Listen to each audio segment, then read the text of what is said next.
performance and a smooth drive. That's why I choose Petron XCS 95 Octane, formulated with Tri-Action Advantage to give better engine protection and complete combustion for optimum performance versus standard fuels. I choose what's right for me. I choose Petron XCS. Choose what's right for you. Petron XCS 95 Octane with Tri-Action Advantage for better engine protection versus standard fuels. Transmitting live from our brand new studios at TV5 Media Center in Reliance, Mandaluyong by land. Good morning, everybody. On air. Mula sa pinakabaksyong newsroom sa buong bansa. 25,000 watts. Radyo 5, 92.3 News FM. Iwanan mo na ang lumang tunog ng AM. Ang programang ito ay hatid sa inyo ng EO Executive Optical. If you love your eyes, come visit EO Executive Optical for expert eye care. With over 100 branches nationwide to serve you, EO has been voted by consumers as a Reader's Digest trusted brand. Almira Mejiano, good morning. Adonis Peralta, Emily Inopia, Rebecca Sia, Jeffrey Lee, Riley Creo, Maria Lee, Sidralin Gallego, Rosalyn Pisquiza, Minette Duterte, good morning. Bueno, magandang umaga po Luzon, Visayas and Mindanao. Araw po ng Martes, ika-27 ng Hunyo 2017. Yung mga nagkukumahog sa mga oras na ito, pabalik sa kanilang mga trabaho. Aba, yung mga nagmamadali, tapos na po ang pista official, first day of work ho ngayon. Dahil kahapon nga po ay over the weekend, we celebrated yung Ideal Al-Fitir. Then carry over ho yun nung Monday kahapon. Nevertheless, magandang umaga. Welcome po sa mga bumibiyahe sa mga oras na ito. Sakay po ng iba't ibang uri ng sasakyan. Ay tutok lamang dahil kami po ang bahala sa 2 oras ninyong biyahe saan man kayo pupunta ngayong umaga. Samut-sari pong mga issues ang ating pag-uusapan.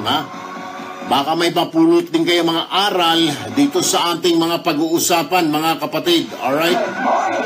Bueno, hindi na po tayo magpapaligoy-ligoy pa. Okay, magandang umaga po muna sa mga angels at ginang ng tahanan. Gayon din po sa mga kababayan natin sa iba't ibang panig ng mundo. Mga overseas Filipino workers, yung mga immigrant natin, magandang umaga po sa inyong lahat. By the way, ito po yung mga pag-uusapan ho natin. Mukhang malapit na nga po, malapit na mga kapatid na mabawi ng gobyerno itong Marawi City sa kamay ng mga terorista. Bakit kanyo? Abay nagpapahiwatig ng mga buhong, lalo na itong mga Maute leaders, nagpapahiwatig na gusto nang makipag-usap. Nung mga nagdaang linggo, ayaw. Ngayon, gusto nang makipag-usap. Pero ang gusto ho nila, mamagitan ng MILF.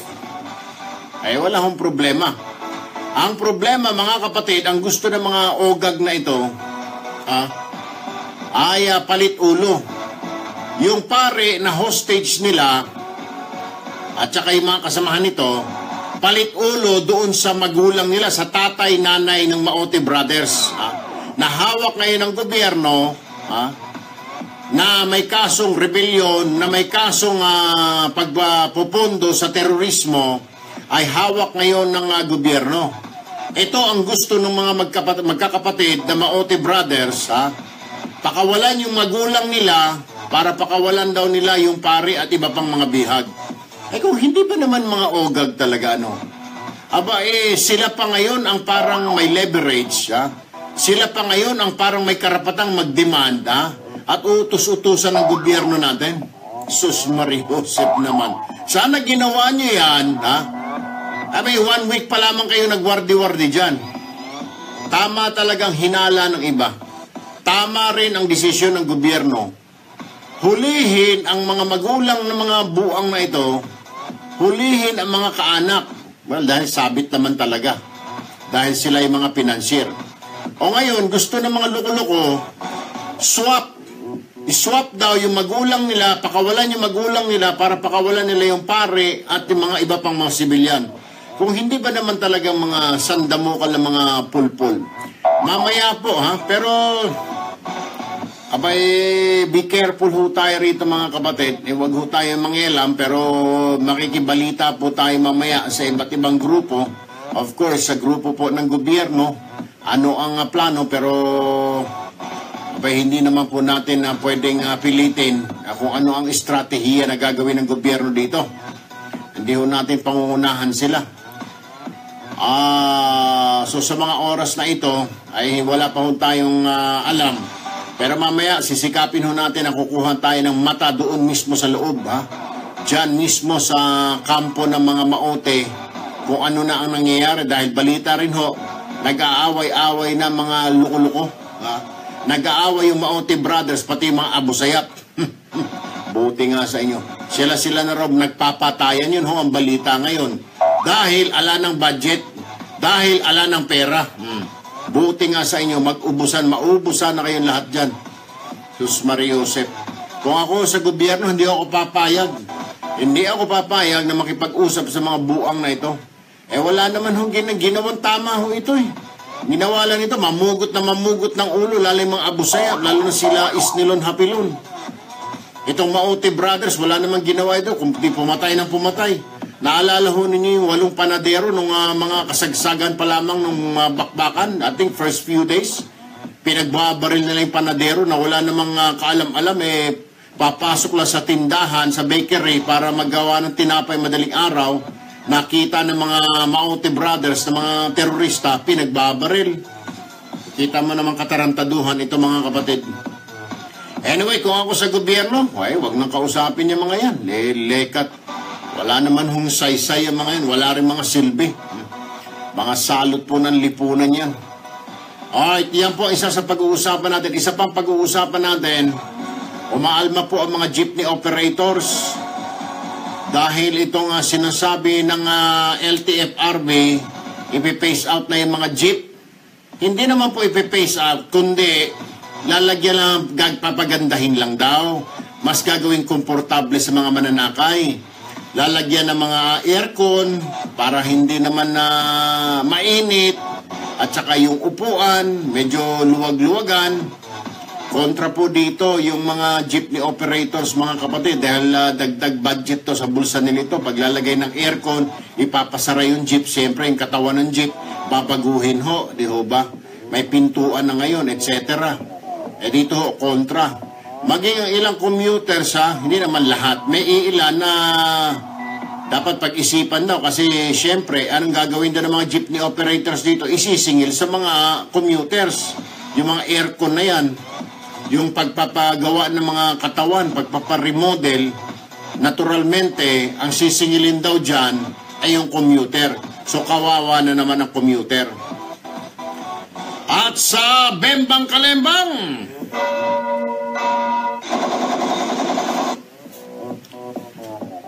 ay panawagan natin sa Manila Police District, sa PNP dyan sa lungsod na Maynila, lalo na dyan sa nakakasakop sa University Belt. Oy mga sir, magsigising naman kayo, huwag kayong matulog sa pansitan. Ang dami ng report halos araw-araw ng mga estudyante na sila ay nai-snatchan, sila ay nahahablutan ng mga cellphone, mga laptop, kumakain lang sa restaurant, humingi lang ng tubig, paglingat niya, wala na, nawala na yung kanyang laptop. Siyempre, ginagawa niya yung assignment niya. Yung iba naman nagse-cellphone, tatawagan yung nanay nila, may tatakbo bigla, bagsabay hablot ng kanilang cellphone na hawak nila sa kamay. Dumarami po, araw-araw, may reported po na snatching dyan. Manila Police District, sino ba yung general dyan? Sino ba yung hepe dyan? IB? O yung hepe dyan ng Manila Police District? General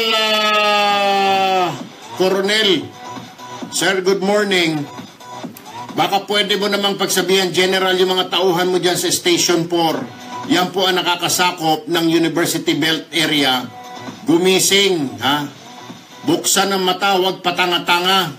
Kawawa naman itong mga estudyante, mga cellphone, mga laptop. Hindi po tinae na magulang nila yan. Pinaghirapan ng mga magulang nila mabilhan ng anak nila ng cellphone, mabilhan ng laptop dahil kailangan ng mga bata yan. Ha?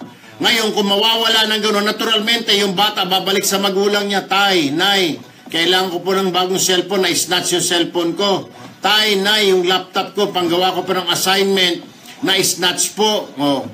Ha? Ay hindi po mayayaman ang mga estudyante dyan, general. Pag sinabi mong U-Belt, mga middle class, dahil yung mayayaman nasa Ateneo Lasal, yung mga middle class nandyan sa FEU, UE, ano pa, Sentro Escolar, mga middle class yan. Diyos ko po naman, napakahirap halos magkandakuba na nga yung magulang, tustusan ang pag-aaral ng mga anak nila sa private school, dagdagan mo pa na mawalan ng cellphone, abay mabigat-bigat din yan, general. Abay, gising, sir. Ha? Gisingin mo yung mga tao dyan sa Station 4. Dyan sa U-Belt, araw-araw na lang, nababasa ko sa mga dyaryo, naririnig ko sa mga TV, sa mga iba't ibang istasyon na may mga snatching na nangyayari dyan gabi-gabi, araw-araw. Broad daylight, tanghaling tapat. Sus, Diyos ko po naman. Kaawa-awa yung mga estudyante, general. Sir, babalikan kita mamaya. Ano po? Pakilusin mo na yung mga bata mo at huwag patanga-tanga at huwag patulog-tulog. Isa pang pag-uusapan natin. Idulog mo, bes! Isa pong 63 taong gulang na balo o na biyuda na si alias Nanay Rosie, may problema po sa kanyang pag-ibig housing loan. Malapit na raw pong masawatan ng pag-ibig. 716,000 pesos. Ano raw ang kanyang gagawin? Napabayaan ng monthly amortization na 7,159. Mingi po siya ng ayuda kung ito raw ay mai-restructure pa. Dahil ito na lang po ang tanging naiwan ng kanyang asawa, Sus Maria Joseph, sa kanya na bahay. So, bukod sa tirahan niya na ay may sentimental value pa. Mamaya ho, Nanay Rosie, tayo ho idudulog din sa pag-ibig. Si Junex Talaugon, ang kanyang asawang si Laika Acumpanado, nasa Oman. Hindi na kaya ang trabaho sa Oman. Gusto na pong umuwi. Bakit kanyo? Napakamalas naman ho nitong si Laika. Lahat ng amo niyang napupuntahan, kinukulong siya. Parang animoy aso. Parang animoy pusa. Ang ginagawa, pag nilipat siya sa isang employer, kukulong na naman siya. Kukulong na naman. Nagmamakaawa ho ngayon itong si Mrs. kay Mr. niya na lumapit na sa gobyerno. Ayaw niya na talaga dahil paulit-ulit na siya. 5 amo na, pare-parehong ugali. Mga bastos. Alright, standby lamang Junex. Mamaya-maya, tutulungan natin ang iyong misis. Lalapit tayo sa Overseas Workers Welfare Administration. Bueno mga kapatid, yan po ang mga pag-uusapan natin. 8:19 ng umaga. Alright, break muna tayo. Ihanda mo dyan yung mga maraming mga kababayan natin na over the weekend mukhang nakakalimot na at medyo lumalamig na sa mga doktrina at kailangan madoktrinahan na. Gusto nang makarinig ng mga salita ni Duterte. Mamaya kayo sa pagbabalik natin, ihanda mo yan. Oras 8:19, dyan lamang ho kayo. Magbabalik ang paborito mong programa. Good morning, Merly Coronado, Marites Salaman. Good morning, Aida Pastoriza, Giovanni Cabo, Larry Cuevas, Rovic Monterde, Lilibet Ramos. Good morning, Reggie Malabatan. Good morning, Chelina Matsuyama. Good morning, Karina Akain, Dave Darwin Bayani, Merly Coronado, matutulog na po ako. Arlene Diaz, Christopher Liemit, Joey Tan, Basta mata sa EO Executive Optical Pumunta for state-of-the-art. Jesail Aquino. Good morning, Elaine Timario, Dominic Rodriguez, Cherry Dutz, Jonaline de la Cruz, Christian Han, Amalia Sigua, Arlene Diaz, Teresa Valencia, Irma Servania, Dalia Manaka, Ohio gozaimasu, Mary Jean Ricardos, of course, Ann Agabon, Erlan Puntanar.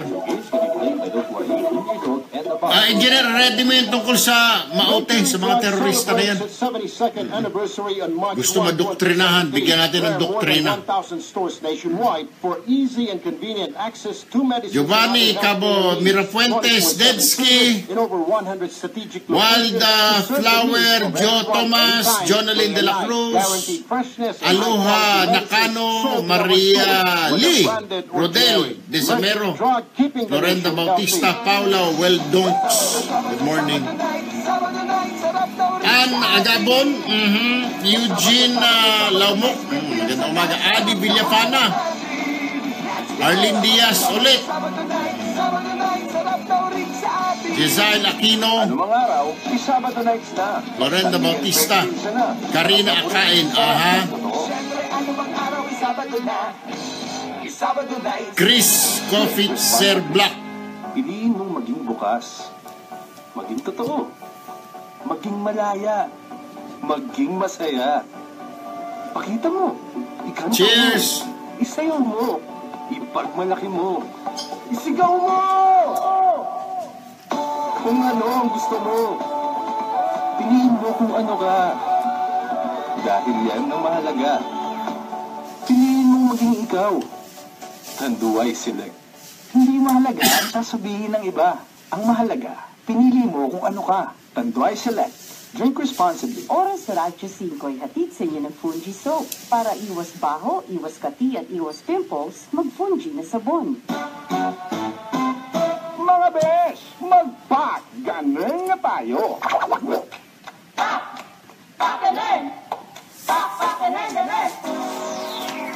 Uy, besh, pagganon din ang pawis mo. Mangangamoy na yan. Huwag ganun, mga besh. Para maiwasan ang pangangamoy sa katawan, mag-Fuji na sabon para feeling fresh at mabango ka araw-araw. Ugaliing magsabon ng Fuji, pang-iwas kati-kati. Ganun! Fungi Hotline 0917-580-9035. Ang Fungi na sabon ay mabibili sa Mercury Drug, Southstar Drug, Watson's, Rose Pharmacy at sa iba pang mga butika. Mga kaibigan, may magandang sabon na clinically tested at dermatologically proven na nakakatulong magtanggal ng pimple sa mukha. Ito ay ang Fungi na sabon. I repeat, Fungi na sabon. Kaya kung meron kang nakakairitang tigyawat sa mukha, mag-Fungi na sabon. Hindi lang yan. Ang Fungi na sabon ay nag-aalis ng baho sa katawan dahil sa taglay nitong antibacterial action na pumapatay ng mga mikrobyo up to 86% sa loob lang ng 24 hours. Kaya kung meron kayong nakakayang amoy sa kilikili, amoy sa paa at amoy sa genital part para sa mga kababaihan, maligo araw-araw gamit ang Fungi na sabon. Araw-araw ay napaggamit ang Fungi na sabon para sa inaasam na kinis at moisturized na balat. For inquiries, call or text Fungi Hotline 0917-580-9035. Ang Fungi na sabon mabibili sa Mercury Drug, Watson's, The Generics Pharmacy, Generica at sa iba pang mga butika at supermarket sa inyong lugar. Nagbabalik ang paborito mong programa dito sa Radyo 5, 92.3 News FM. Action! Brandon, go ahead. That's what I want to hear. I can see him. Bongo Asintado. Alright, dire-diretso po tayo mga kapatid, 8:24 in the morning. Basahan daw po, doktrinahan itong mga teroristang grupo, itong mga maote, Aba dahil sila, akalain mo nagpapatayan na, buti nga. Say, salamat naman, Anyway, mga kapatid, ito po yung sinasabi, mamaya-maya na siguro engineer, mamaya-maya, habang nire-research pa po ng aming researcher. Ito na, ready na, Walang iba mga kapatid, si Lieutenant General Carlito Galvez Jr., ang hepe po ng Western Mindanao Command. Magandang umaga po, General Galvez, sir.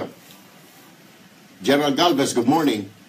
Good morning po, Sir Erwin. Magandang umaga po sa lahat ng nakikinig. Opo, live po tayo sa Radyo 5, Action TV, and of course sa Facebook worldwide, sir.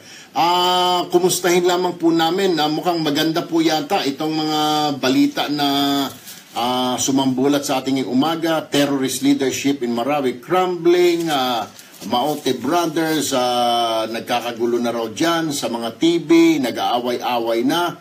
Meron din nagsabi na dyaryo na gusto raw ng mga Maote palit ulo, yung peres nila for the priest na hawak nila.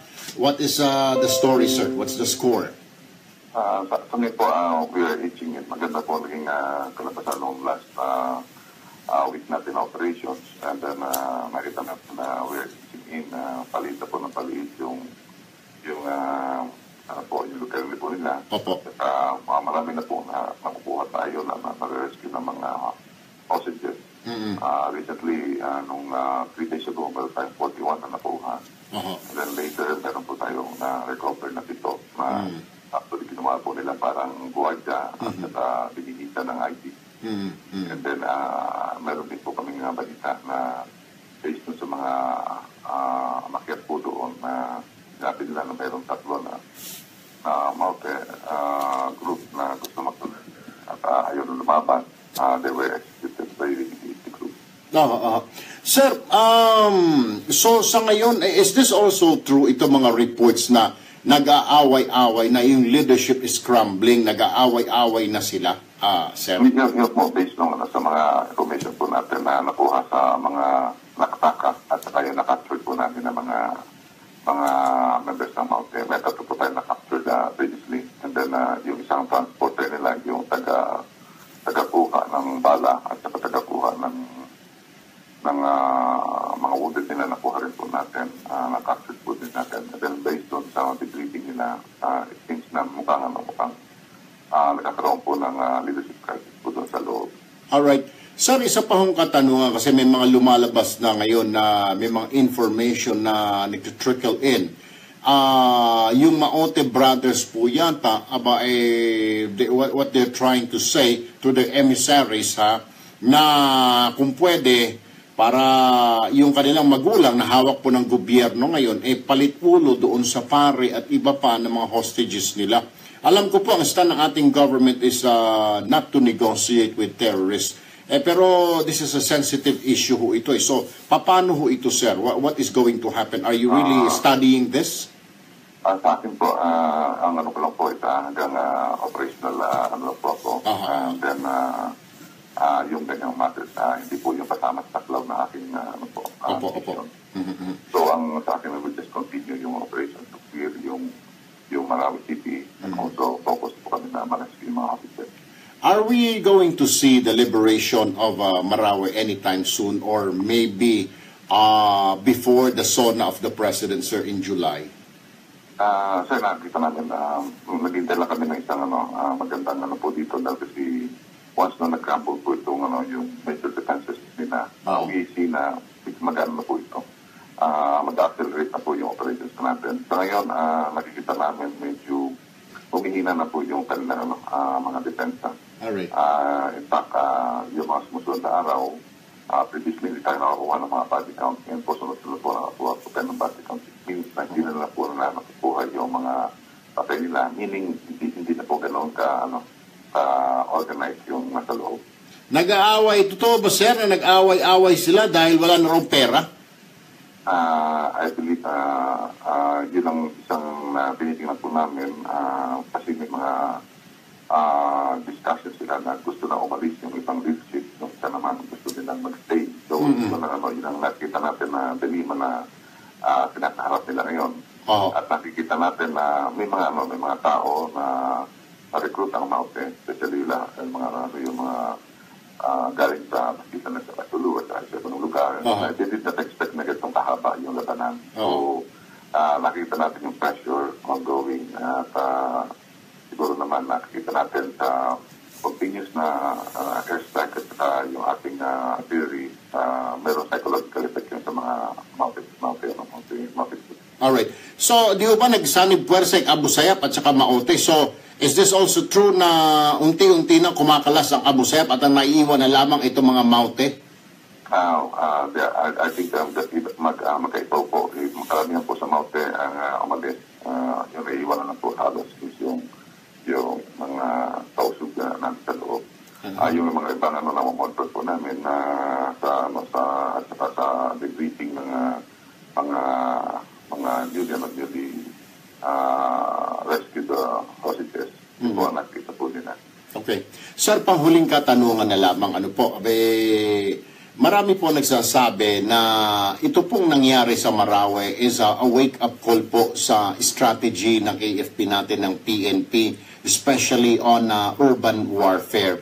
Will there be changes, sir? Will you be reviewing yung mga higher-ups ng AFP and PNP, itong urban warfare style ng AFP and PNP? Kasi parang naiba ho yata. It took so many weeks bago madurog-durog itong kalaban. So, do you think may mga changes tayong makikita, sir, sa mga training and doctrination ng sundalo natin at police when it comes to urban warfare and terrorism, General? Malaki po malaki magiging changes natin considering na yung hybrid terrorist organization. Yun pa lang po yung dynamics ng conflict nila at dynamics ng how they fight. Malaki po ang magiging pagbabago. Nakita namin po yung itatawag namin military operational capacity. Most probably, mabibigyan po namin ng malaking halaga po ito. Siguro, at least it will boils down na yung halos ng mga units namin supposedly dapat mag-train po ng itatawag natin urban warfare. Alright. Lieutenant General Carlito Galvez Jr., West Mincon Chief. Sir, maraming salamat. Magandang umaga. Mabuhay po ang AFP. Maraming salamat po. Si General Galvez po ng Western Mindanao Command, at yan po yung kanyang update. Nag-aaway-away na nga yung mga buhong ng mga terorista dahil wala na sigurong kwarta. Pero ang masakit po rito, nagsalita pa itong mga terorista na pakawalan yung kanilang magulang na hawak ng gobyerno ngayon. Natatakot siguro na baka patayin ng gobyerno. Baka matukhang ng gobyerno. Baka ma-Espinosa, parang Mayor Espinosa.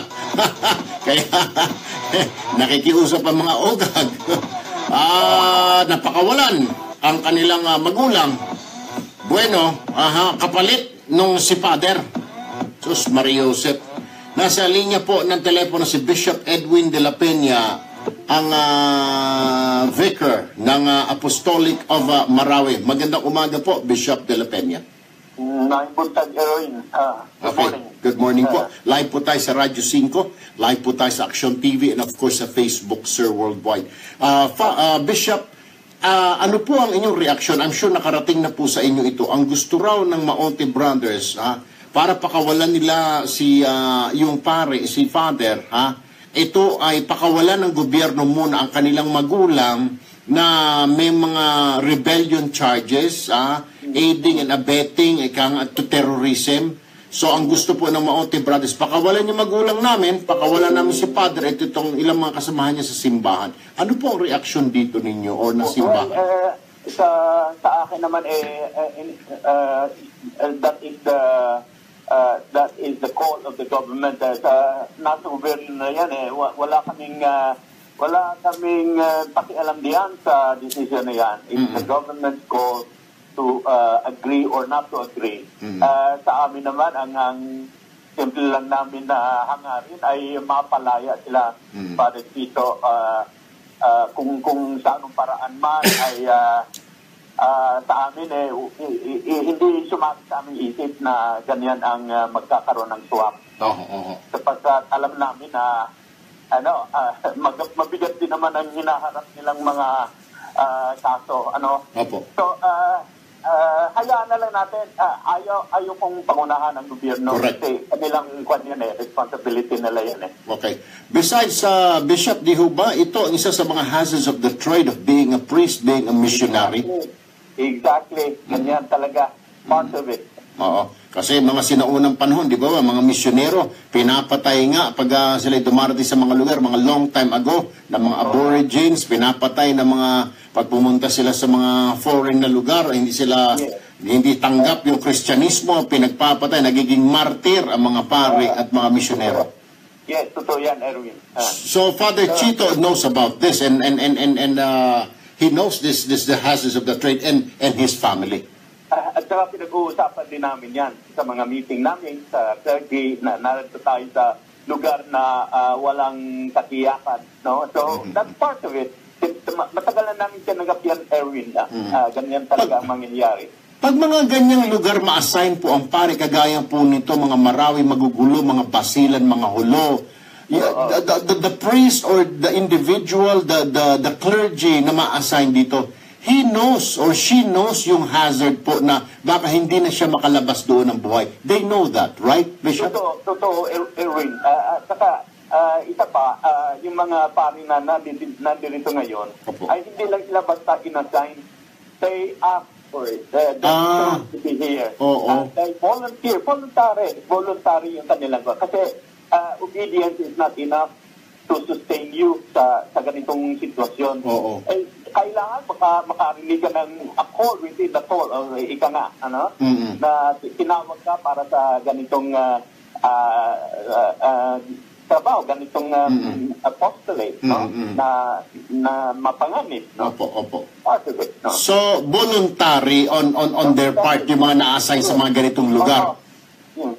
Tama, Eric. Alright, I guess, Bishop, we'll just all have to pray, lalo ng mga Katoliko dyan, for the safety of Father Chito at ang kanyang mga kasamahan, Bishop. Alright. Patuloy tayong nagdarasal. Alright. Bishop Edwin de la Peña, Vicar ng Apostolic of Marawi, maraming salamat po. Magandang umaga. Thank you. Alright mga kapatid, 8:37, magbe-break ho muna tayo, pero after that, sa ating pagbabalik, makakausap po natin, Ivy, nakaredy na ba si, naalala ho ninyo ng mga first 2 days, 3 days ng bakbakan dyan, no? Si dating Vice Mayor Bin Laden, Hindi, makapagkwentuhan lang tayo, update, sabihin mo, nakiki-update lang tayo, oo, sabihin mo yung kaibigan niya, oo nga, sabihin mo makiki-update lang tayo, oo, si dating Vice Mayor Osama Bin Laden, yung ating contact dati, siya yung kinakausap na maoti at na ginagawang mensahero, makikibalita tayo sa kanya mamaya-maya sa ating pagbabalik. Kaya, ayun, Aga Khan, hindi Osama. Ikaw talaga, engineero. Aga Khan Bin Laden Sharif. Siya yung dating Vice Mayor ng Marawi. Kakausapin ho natin yan sa ating pagbabalik. Diyan lamang ho kayo, wag ho kayong bibitiw. Magbabalik ang paborito mong programa pagkatapos ng ilang paalala dito sa Radyo 5, 92.3 News FM. Our 4-digit winning combination for tonight is... Amang, sumunudo ka muna. 8. Si Amang, mga kapatid. Ang naipong first prize pool ay umabot na po sa mahigit 2.4 million pesos. Ang paboritong 4 o 6 na numero from 0 to 9. Tatapatan ng PCSO ng cash prizes sa halagang 10 piso. Exciting talaga maglaro dahil exciting ang papremyo sa mga digit games ng PCSO. Thank you, Ana Marie Canaman. Archie Gabriel, good morning. Aida Pastoriza, Dave Bayani, Jeffrey Bonina, mga loan ay mga pribilehiyong napakinabangan. Alin Diaz, ay pagsigurong sa muling pangangailangan, ito ay agarang maaasahan.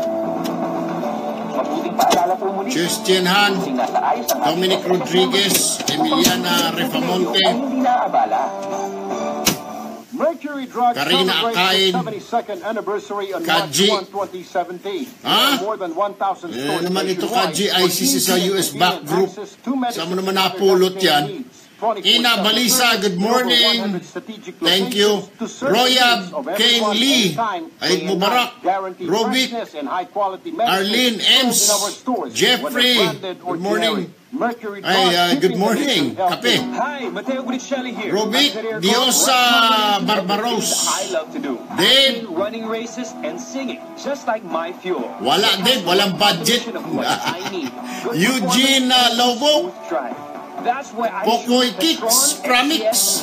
Namba ka, napakahirap lang, parang ayaw mo pabati. Pokoy Kicks, Merlin, Wildflower Joe, Karina, Rebecca, Florenda, Almira, Melanie Lavera, Richard. Ang paborito mong programa pagkatapos ng aksyon, news update mula sa Radyo 5, 92.3 News FM. Radyo 5, 92.3 News FM. Balita, aksyon, aksyon, aksyon, news update. Ang oras alas 8:40 ng umaga. Narito ang balitang hatid ng Radyo 5. Opisyal nang sisimulan ng Department of Justice ang reinvestigation sa multi-bilyong pisong pork barrel fund scam. Ito ay matapos na ipag-utos ni Justice Secretary Vitaliano Aguirre ang reorganization sa Task Force PDAF para sa kunin mo yung OPAP si Secretary Jess Doreza. Secretary Antonio Co para pangunahan ng grupo ng mga prosecutor at NBI IB. sa pagsusuri sa mga ebidensyang isusumiti ng pork barrel queen ng Napoles. Ang Jess Doreza naturang papalit sa Task Force ng NBI na binuo ni nooy Justice Secretary Laila De Lima na nagsagawa ng fact-finding investigation at nakapagpulong. Obispo yun, obispo. Yun yung parang officer nila doon sa Marawi, Vicar. Sa kanilang gagawing investigasyon na hindi magkakaroon ng selective justice tulad ng nangyari noong yung radyo namin, wala. Alaus. Alaus, Arlene. Standard Time, 8:41 ng umaga. At yan ang balita mula sa Radyo 5. Okay, Wildflower Shore. Kailanman, kapatid. Oh, happy birthday to your brother, Dominic Rodriguez, Edwin Chavez, Nina Kaduwaki, James Harvey, Janalyn de la Cruz, J. Abario, Ems Villarta, Wildflower Joe Thomas, thank you, Marjorie Andrews, Anil Tahob, Almira Mihiano. Good morning. Uy, Bes, pagganun din ang pawis mo. Mangangamoy na yan. Huwag ganun, mga Bes. Para maiwasan ang pangangamoy sa katawan, mag-Fuji na sabon para feeling fresh at mabango ka araw-araw. Ugaliing magsabon ng Fuji pang-iwas kati-kati. Ganun! Fuji Hotline 0917-580-9035. Ang Fuji na sabon ay mabibili sa Mercury Drug, Southstar Drug, Watson's, Rose Pharmacy at sa iba pang mga butika. Mga kaibigan, may magandang sabon na clinically tested at dermatologically proven na nakakatulong magtanggal ng pimple sa mukha. Ito ay ang Fuji na sabon. I repeat, Fuji na sabon. Kaya kung meron kang nakakairitang tigyawat sa mukha, mag-Fuji na sabon. Hindi lang yan. Ang Fuji na sabon ay nag-aalis ng baho sa katawan dahil sa antibacterial action na pumapatay pwede natin pag-usapan itong yung sa loob lang ng 24 hours. Tinatag ni Justice Secretary Aguirre na bagong task force. Tamoy sa genital part para sa mga kababaihan. Maligo araw-araw gamit ang Fuji na sabon. Araw-araw na paggamit ang Fuji na sabon yung task force PDAF paimbestigahan ulit kasi mga marami daw hindi nakukunin si Aguirre, maraming hindi mga kasi mukhang sasabit dito sila Trillanes kasi sino pa ba yun? Trillanes, si Drilon tsaka De Lima ayun sige nga kunin yung tapos kuha ka ng Senado yun ang kakadisunod pagkatapos si Jess Doreza or ibandang huli mo yun. Pasok mo muna. Mamaya mga 9:30. Isang mensahe mula sa PAGCOR. Keep it fun. Game responsibly.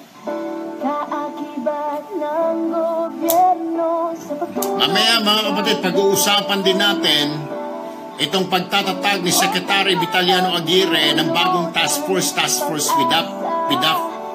Kasi mukhang hindi sang-ayon ang gobyerno ito ngayon ng Duterte administration na iilan lang yung nakulong, parang pinili lang ng Pinoy administration. Pero yung mga major na mga kawatan nandiyan pa sa Senado, daldal pa ng daldal laban sa gobyerno, yung isa nakakulong na ngayon. Ibig ko sabihin, yung mga iimbestigahan at gustong paimbestigahan ng gobyerno, itong sina Drilon, Trillanes, De Lima, nasabit at iba pang mga liberal na kumita. Ang paborito mong programa dito sa Radyo 5.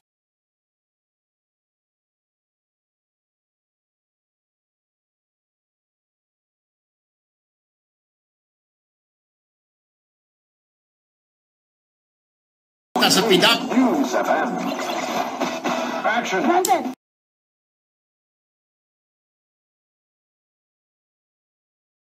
Go ahead. That's what I want to hear. I'll get screen here.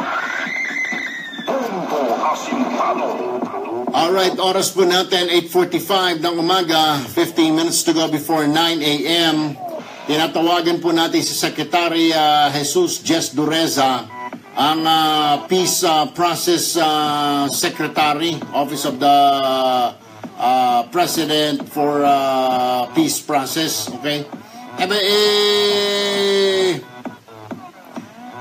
Oo, para malaman natin, kasi meron na nga pala ho yan, confirm na yan, na may mga ginagawa na pong backdoor channeling ngayon itong Maote, at ang gusto nila ang MILF. Oy, tawagan mo pala, Juan, IB ang MILF, kasi ito ang request ng Maote. Gusto nila ang MILF ang kakausapin nila, at ito ang magiging tulay sa pagitan nila at saka ng gobyerno. Napakasarap ng buhay naman ng mga terorista na ito.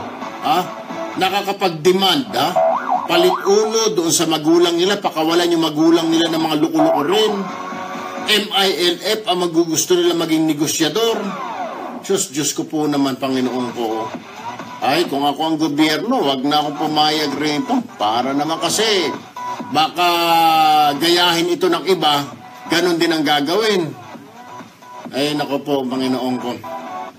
Anyway, mga kapatid, mamaya-maya ho, pag-uusapan din ho natin at tatawagan natin si Justice Secretary Vitaliano Vit Aguirre.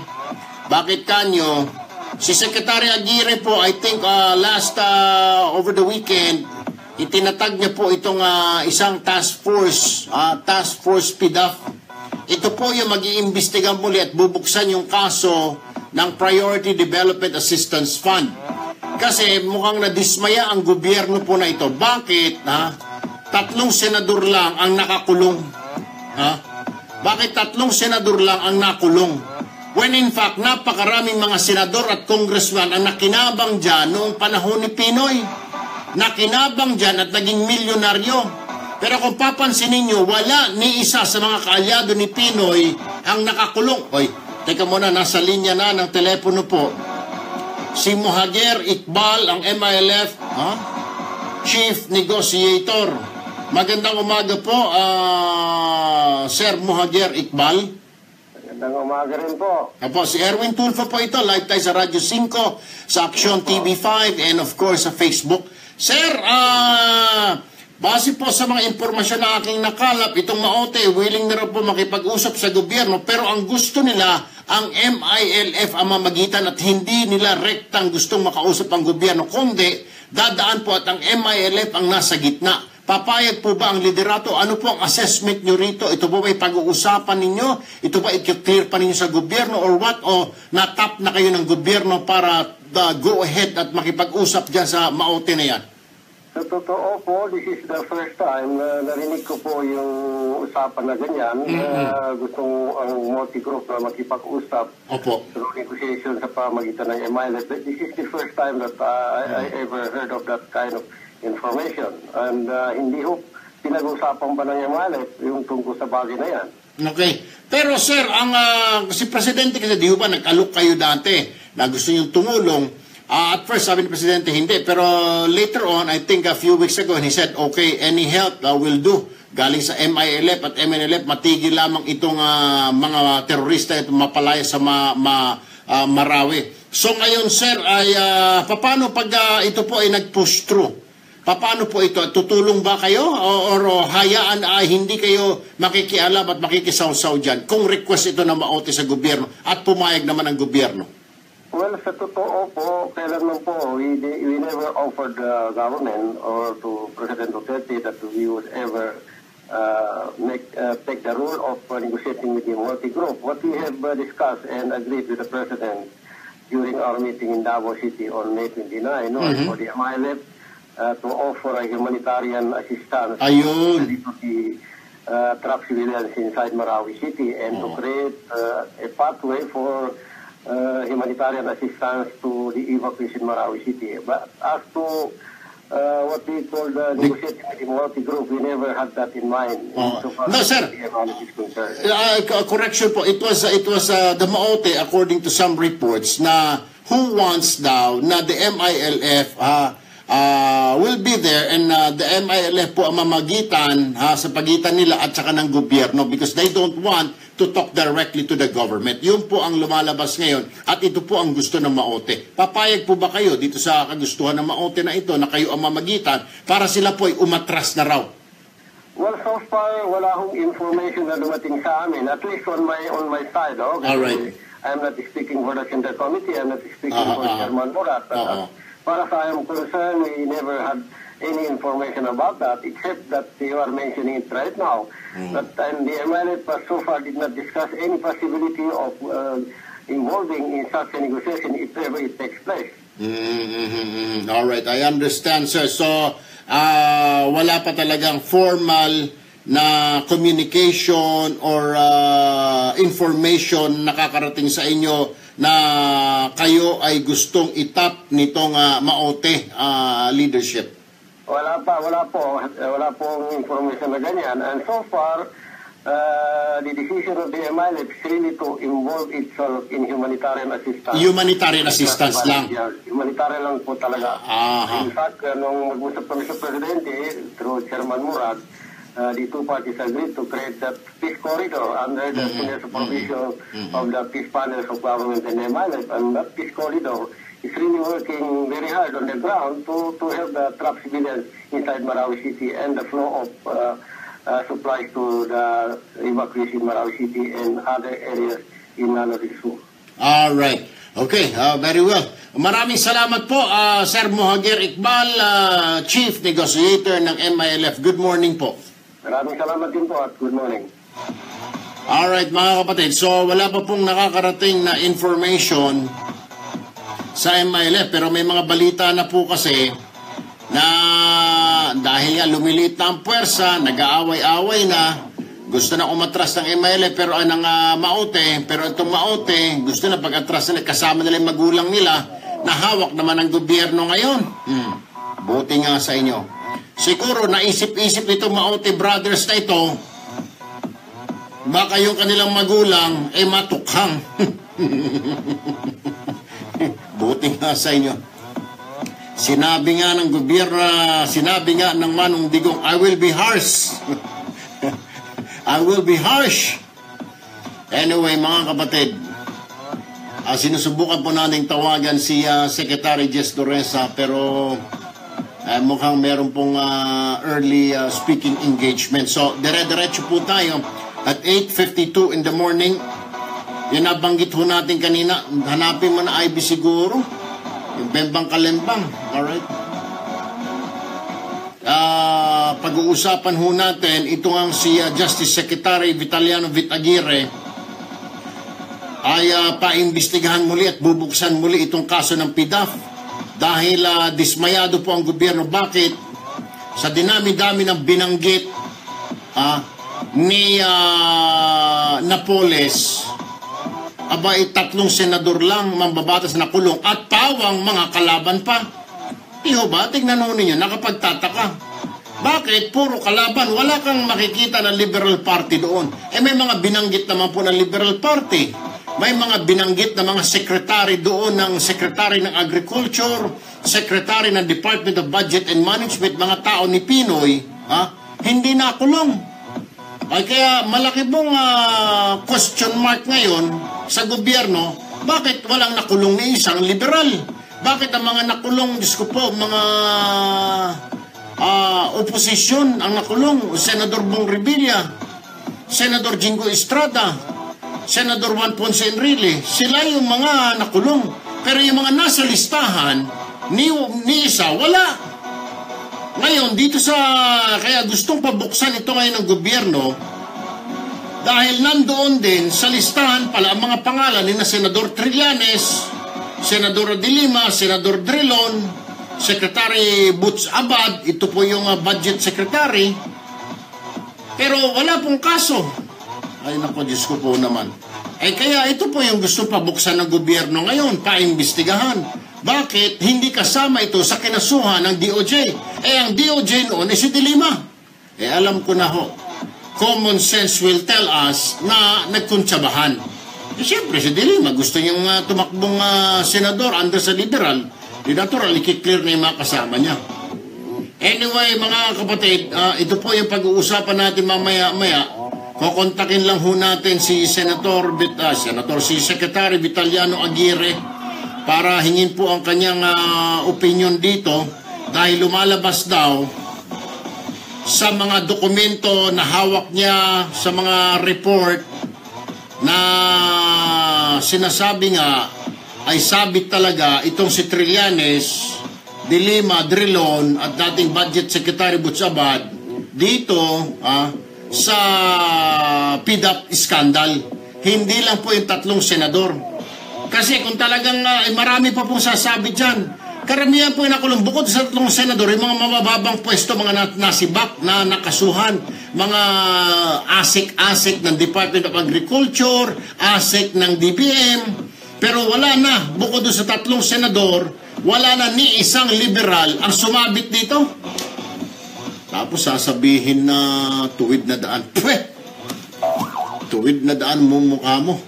Alang sa 8:56 ng umaga, sige nga, tawagan mo nga AIB yung ating suki, si General Oscar Albayalde ng NCRPO. May report natin itong si General Coronel, hindi nasasagot ito.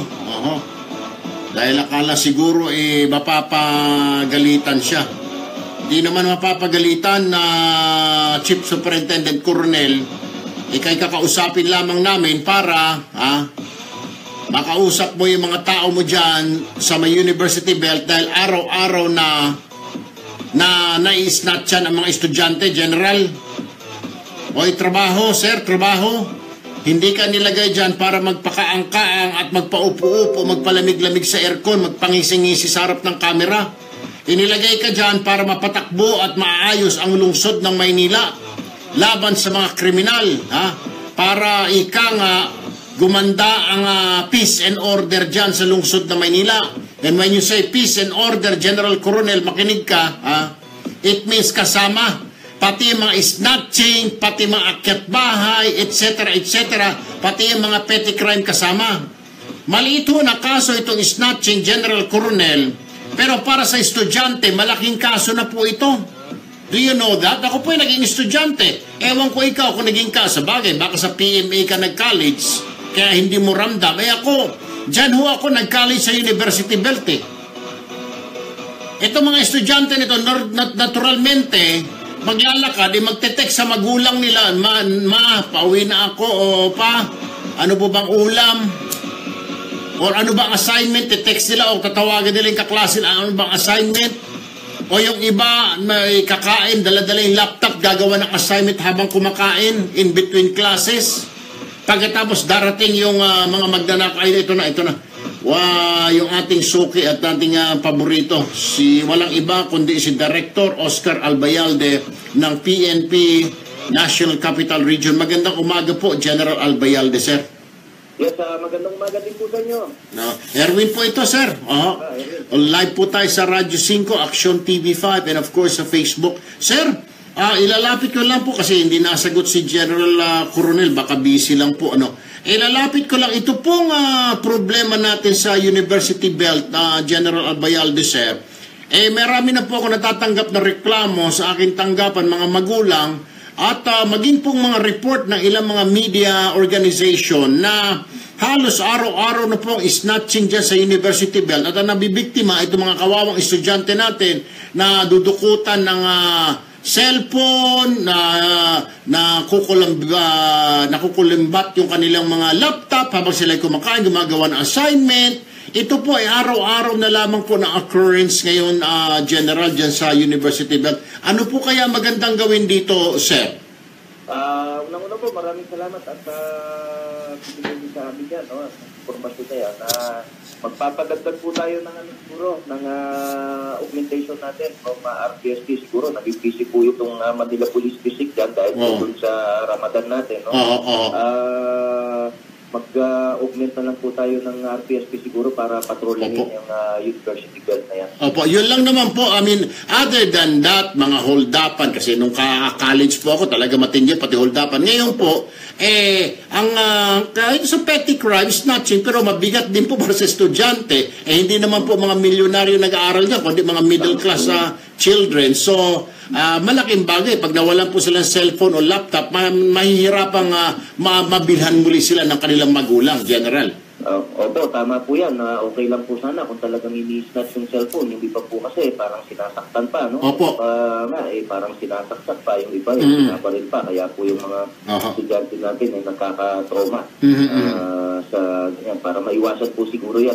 Opo. Padagdag po tayo ng post paigtingin siguro yung mga police operation natin at sa mga snatchers.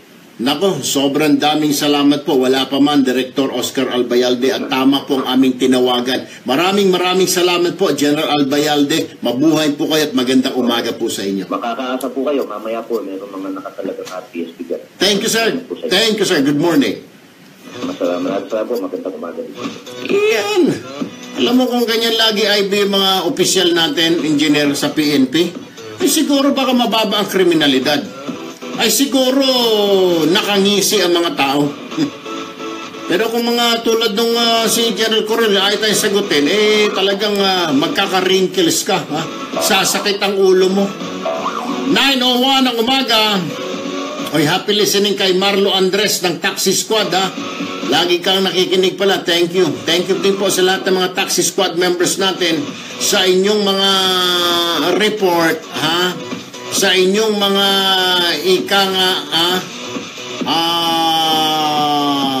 traffic updates sa amin. Maraming salamat. Dahil po dyan, kami nagpapasalamat at natutuwa po ang Pangulo. Kaya basahan mo, engineer. Hindi yan. Basahan mo sa taas pa. Basa isabi yan. Sa unang aklat ni Duterte, makinig kayo mga Taxi Squad at lahat ng mga super dyan. Ito ang nasusulat para sa inyo. Ayon kay Manong Digong sa kanyang unang aklat, talata 3, 19 hanggang 23, ito ang kanyang sinabi. Human rights must work to uplift human dignity. Okay? At yan ay lalo pa niyang sinabi, kailangan magmahalan tayong lahat. Kayong mga super dyan, lalo na yung mga sinasabing driver, great lover, ay iba naman yun. Ito, ibaba mo ng konti.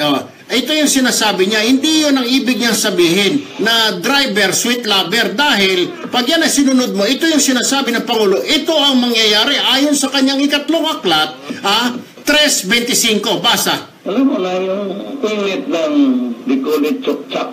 Chok siguro sa inyo. Hindi yun. Ang sinasabi niya pagmamahal na mga nating lahat, lalo na kayo mga super, ay itong klaseng pagmamahal. Ito yung kanyang sinasabi at itinuturo sa ikalawang aklat niya, versikulo 1, 3 hanggang 4. Love one another, then in God's name, let us not hate each other too much. Yung pagmamahal, ng pagmamahala na galing sa Panginoon Diyos. Hindi yung pagmamahala na init ng katawan. Yan ang kanya sinasabi. Yan po yung mga naway na doktrinahan kayo. Kayo mga super, lalo na kayo mga Taxi Squad. Anyway, 9:03 ng umaga. Sa ating pagbabalik, pag-usapan muna natin itong problema naman, yung dunog mo bes ng ilang kababayan natin at masolusyonan natin. Pero wag din ho kayong bibitaw dahil after that, ati pong kausapin si Secretary Vitaliano Vitaguirre kasi gusto niya pong buksan muli itong PDAF, itong Priority Development Assistance Fund scam. Kasi ang daming mga binanggit na lintik na pangalan ng mga politiko, lalo na mga liberal, walang nakulong ni isa. Pansinin ho ninyo. Tingnan niyo, sabihin niyo kung nagsisinungaling ako. May nakulong po ba ng liberal na senador? Ano mga miyembro ng gabinete na liberal? Makailang beses yung narinig sa balita, makailang beses nabanggit yung pangalan ng mga alkala, ng mga abad sa PDAP scam na yan. Ilang beses? Pero yung pangalan nila, hindi man lang naisama ni Laila de Lima nung siya pa Justice Secretary. Lalo't wala ng pag-asa ngayon, nakakasuhan sila ng ombudsman na si Conchita Carpio Morales na isa ring dilawan na appointee ni Pinoy. Ito ngayon ang gusto ng gobyerno, ito ngayon ang gusto ni Vitaliano Aguirre, imbestigahang muli. Kasi unfair, kasi selective justice lang. Sino ba yung nakakulong? Hindi ba tatlong oposisyon lang na senador? In really, oposisyon, kalaban ng liberal noon. Jinggoy, kalaban ng liberal dahil nagsalita, pumiyok si Jinggoy. Sinabi niya, sinuhulan sila mga senador para i-impeach si Justice Corona. Rebilla, na oposisyon, kagrupo ni Gloria Arroyo. Yung tatlo lang. Pero yung mga liberal, walang nakulong na isa. Sabihin nyo ngayon, kayo mga liberal, sige nga, kayo mga dilawan. Wala na isa sa inyo, huwag nyo sabihin na napakalinis ninyo. Sus Maria Josep. Yan po ang ating pag-uusapan sa ating pagbabalik, kaya dyan lamang ho kayo. Magbabalik ang paborito mong programa pagkatapos ng ilang paalala dito sa Radyo 5 92.3 News FM. Thank you, Liza. Lorenda Bautista, Aida Paspartoriza, Kaji Mary Groenbel, JC Garcia, Jonalyn, Poras Ding, Get out of the box and take CrossFit to the streets. Eva Pante, Deadlift those rocks. Pull up. Selawama Kaji, Box jump. Nis Ishikawa, Jojo Asuki, Your work's outside today. Mary Jean Ricardos. Refresh yourself with nature's goodness. With water sourced from natural underground streams. No water refreshes with more of nature's goodness like Summit. Summit Natural Drinking Water. Thirst for more. Packed with minerals your body needs. Nothing replenishes like Summit Natural Drinking Water. Thirst for more. Huwag bibitiw, magbabalik agad ang paborito mong programa pagkatapos ng aksyon news update mula sa Radyo 5 92.3 News FM. Radyo 5 92.3 News FM. Balita, aksyon, aksyon, aksyon, news update. Ang oras 9:07 ng umaga, narito ang balitang hatid ng Radyo 5. Tiniyak ni Vice President Leni Robredo na ginagawa ng gobyerno ang lahat para matapos na ang kaguluhan sa Marawi. Sa ikalawang beses na pagbisita ni Robredo sa mga bakwit, siniguro niya sa mga ito na patuloy pa rin ang pag-aksyon ng mga militar para maibalik na ang kapayapaan sa lungsod. Aniya, mas mabuti na ang kalagayan sa mga evacuation center kaysa sa una niyang pagbisita. Nagpasalamat si Robredo sa mga volunteers na maayos umanong nagpapalakad sa mga center at tumutulong sa mga bakwit. Samantala, inaaral na ngayon ng Vice Presidente ang pagtatayo ng mga temporary learning center para sa mga batang evacuees. Ayon kay Robredo, ito ang nakikita niyang paraan para makabalik na ang mga bata sa pag-aaral. Ang Philippine Standard Time, 9:07 ng umaga. At yan ang balita mula sa Radyo 5. Archie Zapanta, saan man, kailanman, kapatid, higit sa balita, aksyon. Aksyon, aksyon, aksyon, news update. Mga besh, magpag-ganon na tayo.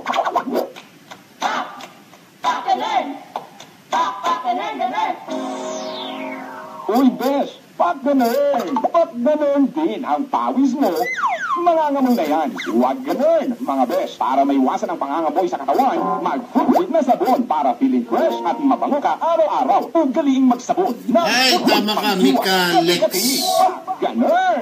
Fungi Hotline 0917-580-9035. Ang Fungi na sabon ay mabibili sa Edgar Ardales, James Harvey, Rosendali, Clemena. Sabon na clinically tested at kaya proven na. Kaya alam nyo, talagang pinipilit nilang matanggal ang gobyerno na ito because of the fact, tingin ko lang tingin ko, maraming tinatago yung mga luko-luko na gobyerno noon, na liberal, ang daming tinatago. Kaya gusto nilang ma-impeach si Duterte kung ano nang pinagagawa nila Kasi tiyak na lalabas na lahat ng baho nila na pinagtatago nila noong panahon ni Pinoy. Sabi na kurap, walang kurap leche. Mas ito na yata, itong LP ang pinaka-kurap na gobyerno na umupo. At least yung panahon ni Gloria, naririnig natin, alam natin, ito mga ito, tinago nila ang korupsyon. Kaya katarantaduhan na sabi na tuwid na daan. Tuwid na daan, para sa iyo lang yun, para sa akin. Pero sa kanila na liberal, hindi nila kailangan lumakad sa tuwid na daan. Pwede sila lumakad sa baku-bakong daan. Ha? Pwede sila sumakay. Kaya sinasabi nila lintik at tuwid na daan. Yung gobyerno ni Aquino nasasabing napakalinis, ay leche. Pinaka-corrupt na yata sa lahat ng gobyerno. Tinalo ang gobyerno ni Arroyo, tinalo ang gobyerno ni Estrada, tinalo.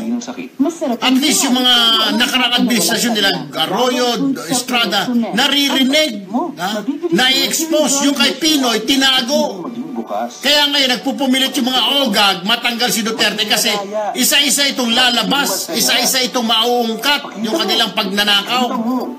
Ikita mo na lang yun. Prime example, mga kapatid, yung mga sekretary, miyembro ng gabinete, ilang beses nabanggit doon sa PDAP scandal. Ilang beses nabanggit yung mga DA secretary, budget secretary, ilang beses.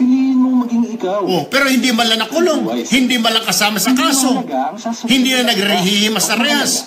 Nasaan sila ngayon? Nagbabakasyon sa abroad. Mayaman na yung mga hinayupak. I choose to keep fighting. Ganon yun. Ganon kasimple. Kaya gigil na gigil itong mga ogag na ito, na mawala itong gobyerno na ito kasi unti-unting ilalabas ng gobyerno na ito yung pagnanakaw, yung baho ng Aquino administration. Keeps the fight in me burning. Exactly, Robby. Diba? Can't you see that? Parang napakalinis sila pinapakita lahat ng administrasyon before them. Arroyo, Estrada, Ramos, mga kurap. Sila hindi. Ngayon, unti-unti natin nalalaman na mukhang sila ang pinaka-kurap. Mula sa pinaka-baksyong newsroom sa buong bansa, 25,000 watts. Radyo 5, 92.3 News FM. Iwanan mo na ang lumang tunog ng AM. Nagbabalik ang paborito mong programa dito sa Radyo 5, 92.3 News FM. Action! Brandon, go ahead. That's what I wanted. Only I can screen here. Bombo Asintado. Bueno, bago ho tayo magtungo doon sa pagbubukas muli ng investigasyon ng PDAP scandal, itong Priority Development Fund, Assistance Fund, scandal, dito ho muna tayo. Kasi tama lang ho yan, na sinasabi ko nga, dapat talagang buksan ng gobyerno yung PDAP na yan. Kasi hindi ako papayag at marami po talagang butas. Mantakin mo, ang dami-daming nakalista, inilista ni Janet Napoles doon. 3 lang ang nakulong. Puro kalaban pa.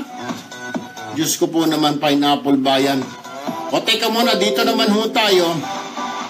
Itong sinasabi naman ng LTFRB ba ito?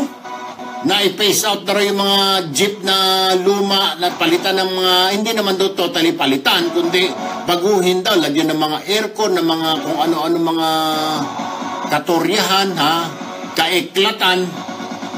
Jeepney is jeepney. Na-invento yan, ganun na.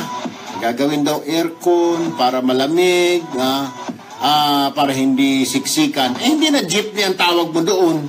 Bus. Nasa linya ng telepono si George San Mateo, ang Piston National President. Magandang umaga, Sir George. Ay, magandang umaga, Sir Erwin. At magandang umaga po sa lahat ng listener ng Radyo 5. Opo, live din po tayo sa Action TV5 and of course sa Facebook po, sa Erwin Tulfo page. Sir, ito pong sinasabi, ewan ko, wala naman ako nakikitang problema sana dito sa mga jeepney natin, talagang gano'n. Pero ano ba itong nabalitaan ko na gusto raw kasi na lagyan ng aircon at hindi masikip, wala yung animan, limahan, gusto raw talaga yung para maluwag na maluwag ang jeep. Pag nagkaganon, hindi na jeep yun. Ang tawag na doon, UB Express, o kaya yun ay bus na. Tama ka, George? Well, actually, Erwin, dun sa Omnibus Franchising Guidelines na pinirma ni Secretary Tugade, wala naman nakaspecify. Ang sinabi doon, kailangan yung mga jeep ang entrada ay sa gilid. Kaya nga. So dahil doon, mababago yung kanyang height. At saka yung seating capacity. At yung kanyang napad. Oo. Pero ang masakit dito, kaya ito binabatikos ng mga maraming operator. Kasi ang ipiniperso sa atin ng DOTR sa LTFRB, yung mga mamahaling unit. Na solar, electric. Yun. Dahil natin sa usapin ng environment. Clean air. Environment. Yung kanilang ipinagdudulat sa atin. Kaya yung unit, nagkakalaga ng 1.2 to 1.6 million. Jesus Maria Josep. Paano pa ang... Maliban pa rin ka, Erwin, maliban pa doon sa issue ng unit, kasi issue ng sasakyan yan ang pinamabigat talaga dito, yung implikasyon doon sa issue ng ownership at operation ng jeepney. Kasi ang sa ilalim ng OFG, ipe-phase out nila yung mga small operator ownership ng jeepney. Patay. Gusto nilang gawing mga korporasyon. Well, ang tawag pa nga nila, kooperatiba Okay. Ang tawag kasi nila, pan-generic term nila ron, fleet management. Pero essentially, ano yun? Corporatization yun. Correct. Okay, ngayon, doon sa corporatization, ang magiging implication yan, Sir Erwin, yung ownership ng mga prangkisa, magiging entity, by entity, hindi sa tao. Okay. So ngayon, pag naging entity sa tao, di corporatization ng ang style ng operation, using itong mga expensive na sasakyan, using expensive na sasakyan, tapos may requirement doon sa OFG, dapat magtatayo ka ng off-street terminal. Kasi CRB, alam mo na yan, private yan, off-street terminal, garahe, motor pool. Malaking gastos talaga yan. Kaya pag yan ay napatupad, tsak malaki ang implikasyon yan sa pamasahe. Hindi yan Yun na nga po yung sinasabi ng mga... Kasalukuyang pamasahe ng 8 pesos sa ganyan sistema. Yun na nga sinasabi ng mga commuter na ilan na baka naman kami ang kami ang magsasagot ng burden na yan, yung problema na yan. Kasi siyempre yung operator, kahit pa paano gusto niya makabawi, tataas ngayon yung mga pamasahe ngayon. Hindi ba naiisip? Ano naman yung sabi ng... Napansin mo yung propaganda ng DOTR? Nagawa pa nga sila ng mga propaganda video dyan Diyos ko po, napapansin nyo, ang kanilang pinoproject, yung ganda ng sasakyan. May ganda ng sasakyan, entrada, etc. Pero silent sila doon sa issue ng pasahe. Nako, patay tayo dyan. Yung niya sa issue ng pasahe. In fact, nung araw ng signing ng OFG noong June 19, na-quote pa si Secretary Tugade na magiging eventual talaga, inevitable yung pagtaas ng pamasahe, pero dahan-dahan lang daw. Pero just the same, magiging implikasyon ng pamasahe. Elvira Medina na tayo, ID. Ano ba ang profile ng mga jeepney passengers natin? Pero sir, one question. How will you resolve the issue din naman, yung sinasabi ng gobyerno, para hindi na po mausok dahil meron talaga tayong problema sa pollution, air pollution, Ka George? Ay, opo, totoo naman yun, sir. Ano naman doon, nire-recognize naman natin yun. Pero sinasabi naman natin ang framework. Ang framework, Sir Will, ayan galing sa study yata ng JICA yan na isang major pollution, hindi lang sa Pilipinas, hindi sa buong mundo, yung pollution na dulot ng road transport. Okay. So, kasama na dyan sa Pilipinas, sa Metro Manila. Pero alam mo, Sir Will, yung jeepneys comprise only 3% ng road transport vehicles natin. Okay. Ganun ba? Particular ng jeepneys, 3% lang yan. Ngayon, ang proposal naman natin, pwede naman namin i-rehabilitate yung jeepney. Okay.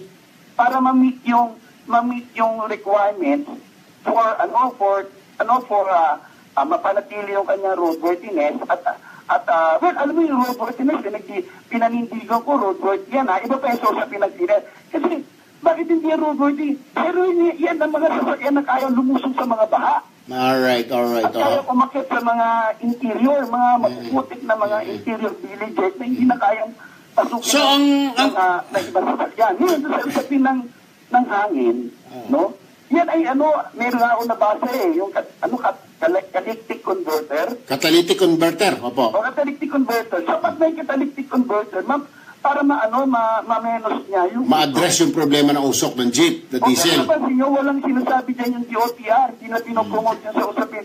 Hindi sila nagpapaano ng education kaugnay doon sa electric converter.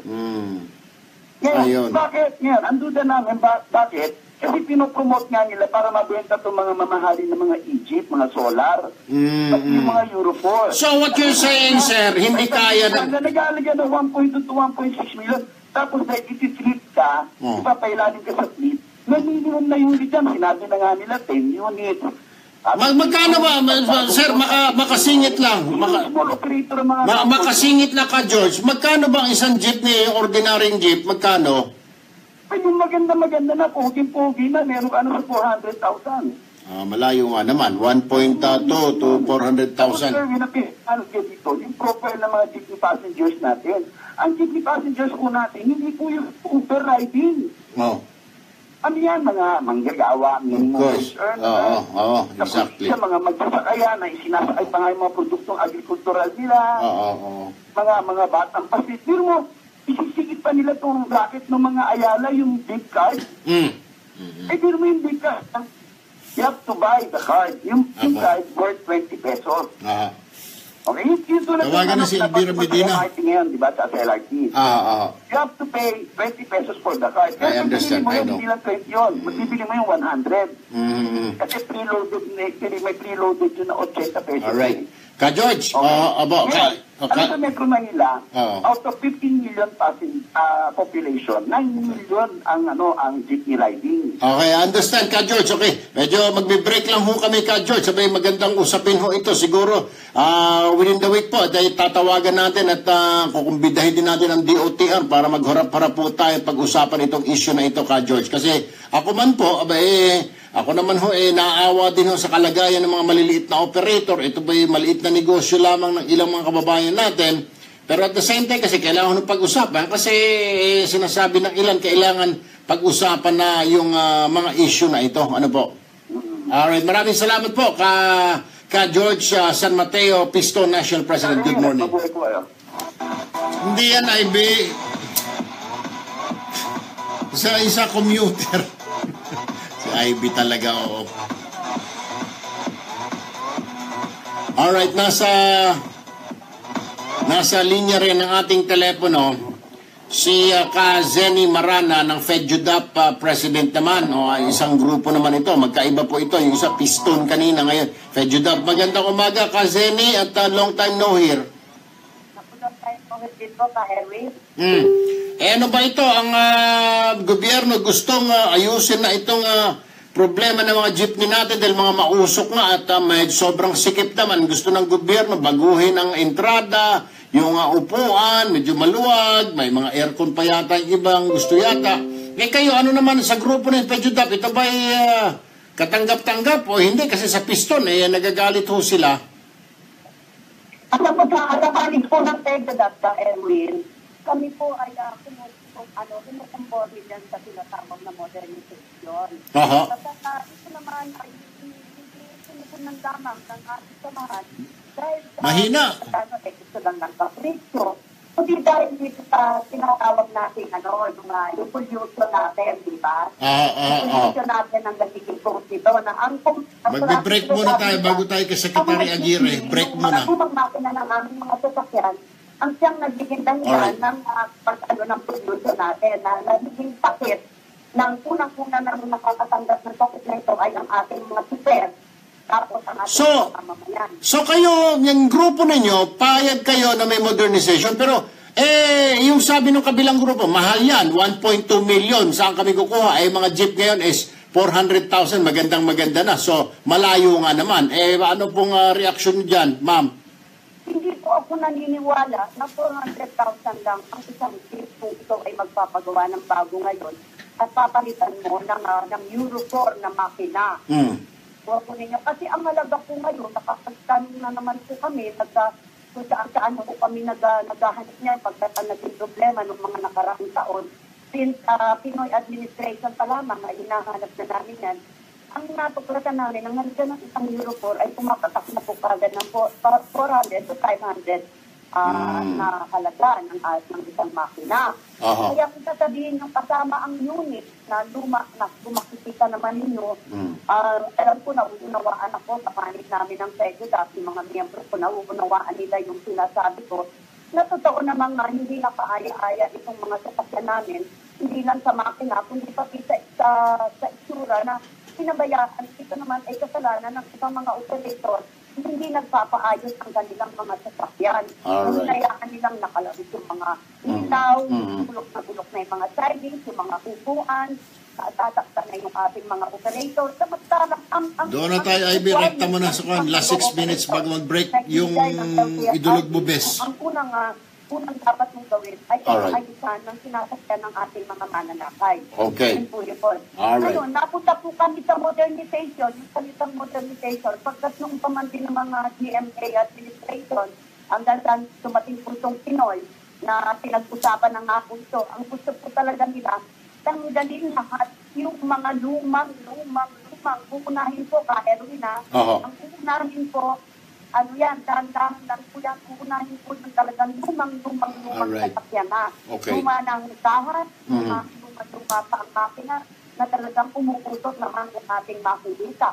Yan po yun. Kaya sabi namin, bakit naman hindi kami papayag? Samantalang gusto din naman namin, maging maayos po ang ating hanay na transportasyon. Of course. Kasi kailangan maging maganda rin naman itong ating bayan. Pagka marami pumupunta dito na pinilip na niya na sinahangahan yung ating mga sasakyan. Pero sa ngayon, parang nawawala yung paghanga. Kapag nga po, bulok na po yung mga baka. Yan o yan. Kaya ang sinabi po sa amin ng LTFRB o ng DOTR na kinakailangan na ito at ang gusto nga po nila talaga noon ay madalihan. Ang sinagot po namin, sayang naman kami mag-modernize. Pero ano ba yung standard na dapat sa amin gawin?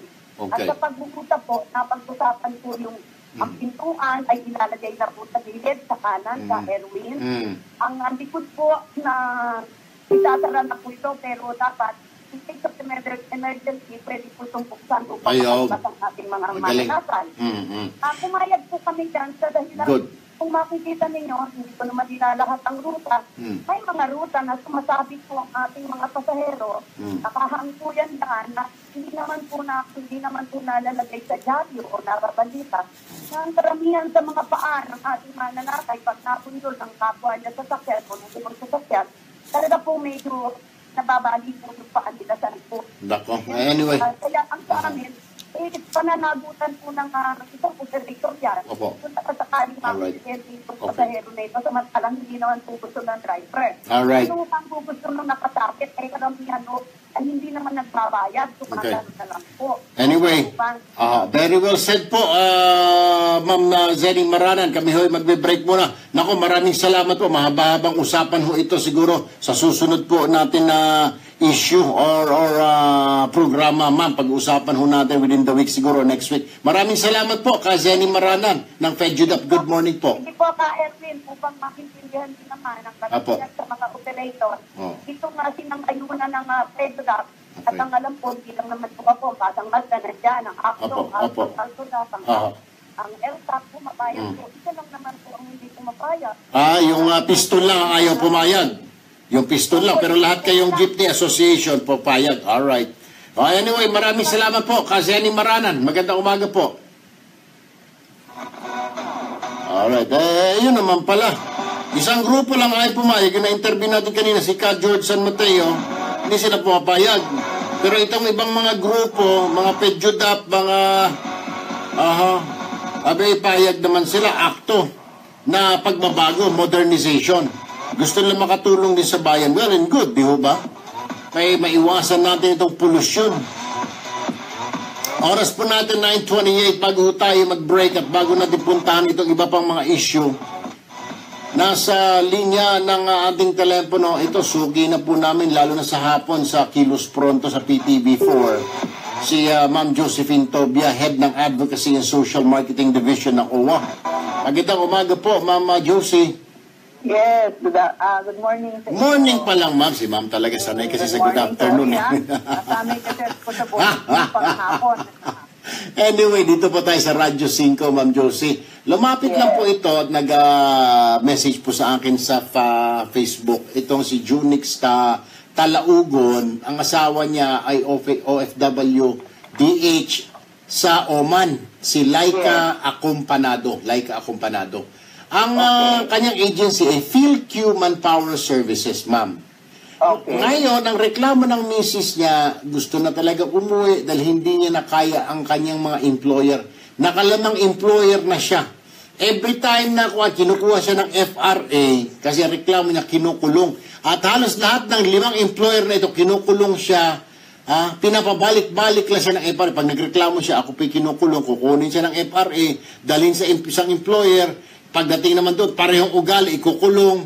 Yung isa pangatlo, 5 na po ngayon. Talagang hindi na niya raw po kaya lagi siyang kinukulong pag matulog, paano pag nagkasunog. Or kung wala yung mga amo, nakakulong lang siya doon sa kwarto. Kawawa naman ho, hindi na raw. Tinawagan niya, sinubukan yung tawagan ng kanyang agency na PhilQ Manpower Services. Ayaw na raw siyang tulungan. Sabi, bahala yung FRA dyan. Ang gusto na lamang po nila mag-asawa, itong si Laika na DH at saka si Junix na asawa niya rito, ay makauwi na lang yung misis niya, ma'am. Sige. Pupunin natin yung informasyon tungkol dyan sa kanyang kinalalagyan. Opo. At malaman rin natin kung ano talaga ang punot dulo, nakalimang employers na pala yan. At kung totoong pinapabalik-balik siya ng FRA at hindi naman talaga inaasikaso, talagang may problema ang FRA dyan. So, ang responsibility niyan is with the PRA niya. Kasi dapat nagko-coordinate sila kung paano alagaan yung isang OFW na nagkakaproblema. Correct. No? On the other hand, titignan din natin kung may problema rin yung worker, bakit siya nagtatransfer every now and then. Ibisigahin natin yan. But anyway, ang pinaka-immediate dyan is ilipat siya or pauwi siya. Kasi ito naman ang request ng family. Yun po, ma'am. We'll never know kung ano talaga ang sitwasyon niya until makausap natin yung worker and at the same time, mapatawag din yung PRA niya dito. Alright. Ma'am Josie Fintobia ng OWA, maraming salamat ma'am. Magandang umaga, mabuhay po kayo. You're welcome. Good morning po. Alright, IB, i-coordinate mo na lang kay Ma'am Josephine Tobia yung detalye nitong asawa ni Junix Talaugon. Alright, oras po natin na 9:31. Yung isa pa ho, yung isa po nating kababayan na 63 years old na byuda, abay, nag-iisa na lamang yung kanyang ari-arian na pinagpundaran nilang ng mag-asawa na yumaon ng kanyang asawa. Ito na lang kanyang tanging kayamanan sa mundong ito ay maririmata na. Gusto po, mihingi ho ng tulong. Si Nanay Rosie. At inilapit niya po sa Idulog Mo Bes. Idudulog din ho natin ito ngayon sa pag-ibig. Sandali lang po, Nanay Rosie ha. Oras po natin 9:32 sa ating pagbabalik. Nako, dapat lang buksang muli itong PDAF na ito dahil maraming nakalusot dyan, lalo na mga miyembro ng Liberal Party, na nakinabang din dyan sa lintik na pera ng bayan na yan, pinakinabangan, ginastos, nagpayaman, pero ang mga lintik nasaan ngayon? Ayun, pakuya-kuya ko, pabakasyon-bakasyon ng mga hinayupak, ni isa sa kanila walang nakulong. Yung mga nakulong, kalaban. Pero lahat ng bata ni Pinoy, wala, nakalaya. Diyos ko po. Ay kaya ito yung gustong buksan ngayon ng gobyernong ito, ng administrasyong ito, para pantay-pantay. Kung ikaw ay nasa listahan na yan, lintik na listahan ng PDAP na yan, dapat kasama ka dyan. At bahala ang korte. At hindi ang DOJ ang magdi-decide, kagaya ng ginawa ni Dilima. Siya ang nag-decide kung sinong aalisin, kung sinong kakasuhan. Sa dami ng kanyang alis na mga tiga-liberal, ayun, 3 na iwan. Puro kalaban pa. Yung mga magnanakaw talaga, naabsuelto. Kaya ito po ngayon ang gustong habulin ng gobyerno. Makasuhan yung mga dapat makasuhan. Kasi lumalabas, mukhang pinaka-corrupt yata na administrasyon, yung nakarang administrasyon Yung sinasabi na ito, walang corrupt, kung walang mahirap, walang corrupt. Tuwid dataan, leche. yung administrasyon na yun, ang pinaka-corrupt na yata, ha? Pinaka-magnanakaw. Mantakin mo, binanggit na sa PDAP scam, hindi pa rin nakulong. Si Secretary ganito po, inaprubahan. Si Secretary ganito, pinondohan. Walang nakulong. Si Senator ganito po, ng liberal. Si Senador ganyan po, ng liberal. Hindi nakulong. Sino nakulong? Bong Revilla, Jingo Estrada, Juan Ponce Enrile, puro oposisyon. Pansinin mo ninyo.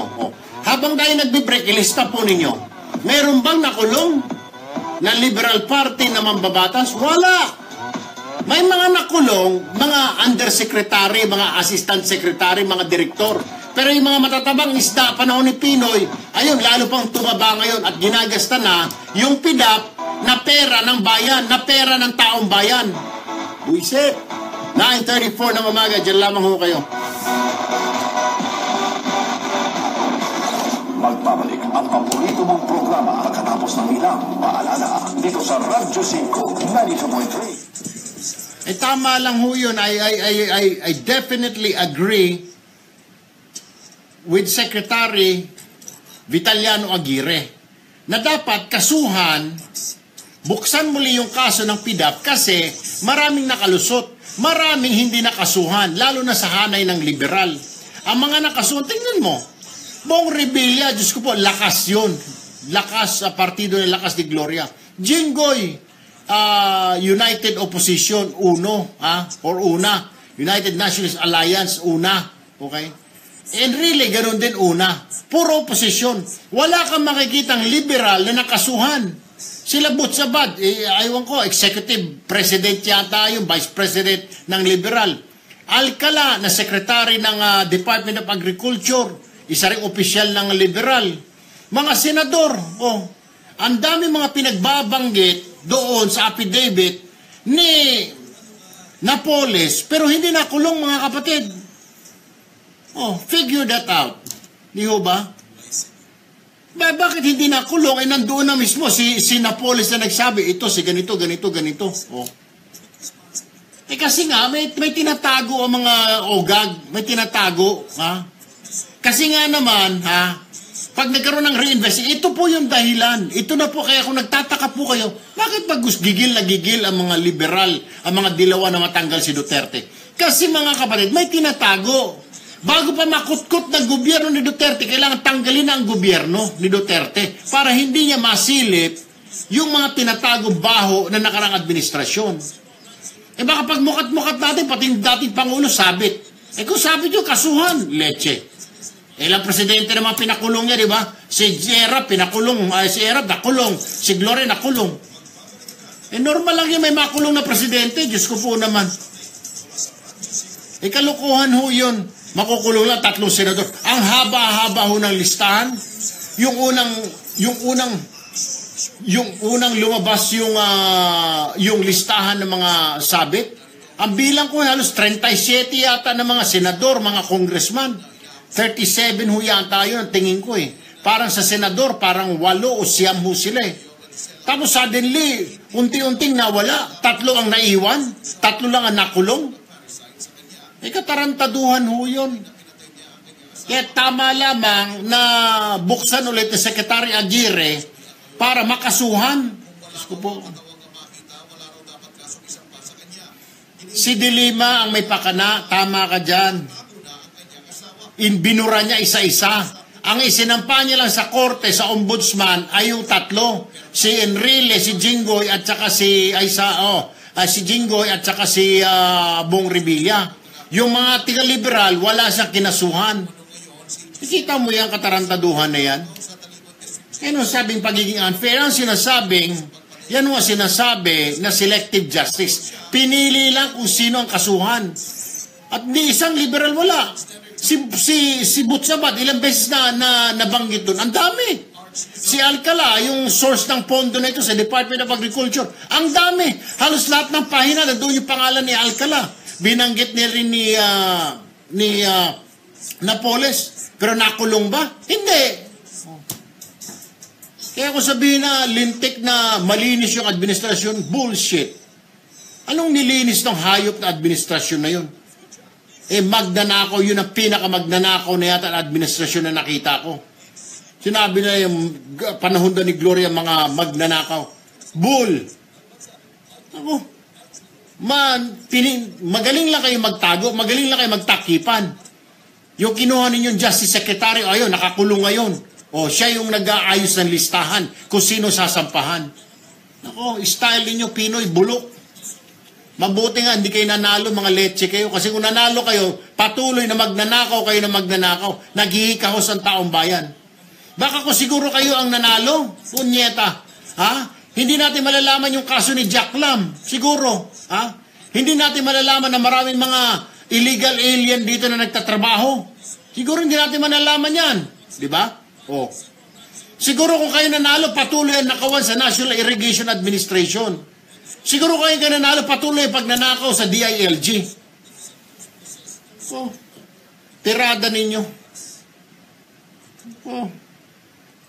Wala nang namamatay na mga drug lord, drug pusher, tahimik ang bayan dahil patuloy ang negosyo. Happy-happy ang mga drug lord, drug dealer. Di ba?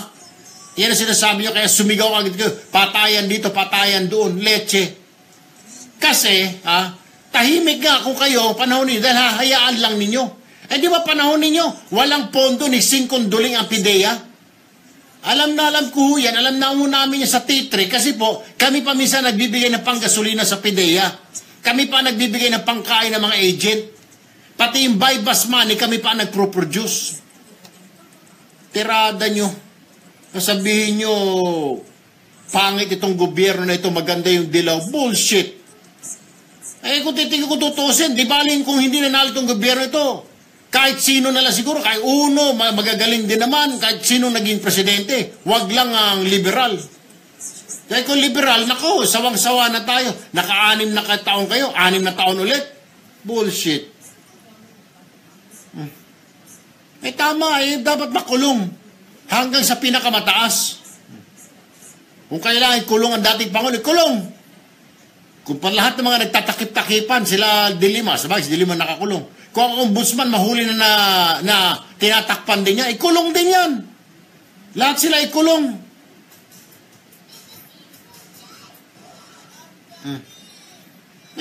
Kung kailangan ikulong, yung kung makita na nagtatakipan, pati ang ombudsman sabit sa pagtatakip niya, si Conchita Carpio Morales, kulong din siya. Bakit? Ngayon kung ombudsman siya, kung talaga mapatunayan ba naman sa investigasyon ngayon ng DOJ na sabit siya na bakit ito lang yung kinasuhan yung 3 senador lang, bakit yung iba hindi nakakulong? Di kung talagang kailangan ikulong si Morales, ikulong din. Putragis. Sino ba yan? Kung Pangulo nga, kinulong. Si Erap, kinulong. Gloria, kinulong. Siya pa kaya? Exactly, Valentino, haya-hay ang buhay. Ginagasta na nila, yung nakulimbat nila sa PIDAP. Ganun lang yun. Exactly, Eugene. Utot mong blue Pinoy. Ay, Diyos ko po.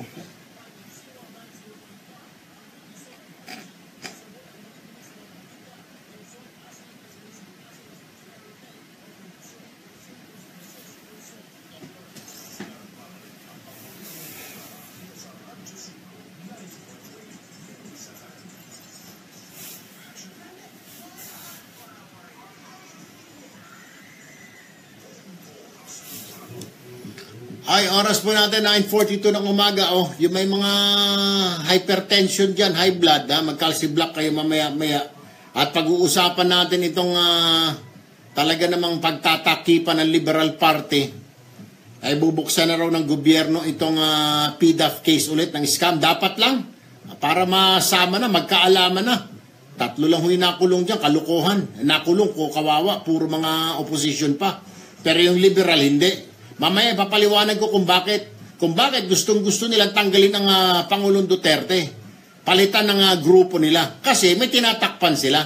Nagtatakipan yung mga buang Anyway, nasa linya po ng ating telepono si Attorney Florencio Len Galang Jr., Officer in Charge, Public Relations and Information Services ng Pag-ibig. Magandang umaga po,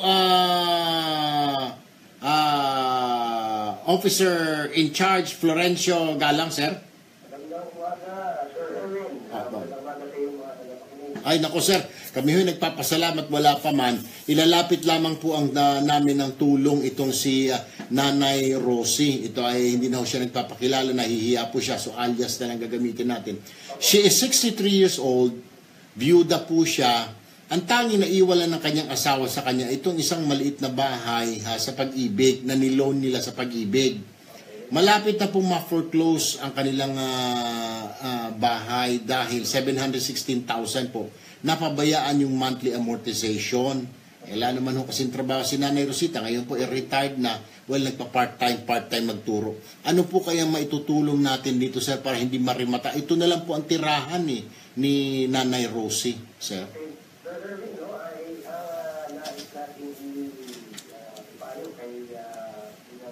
Opo.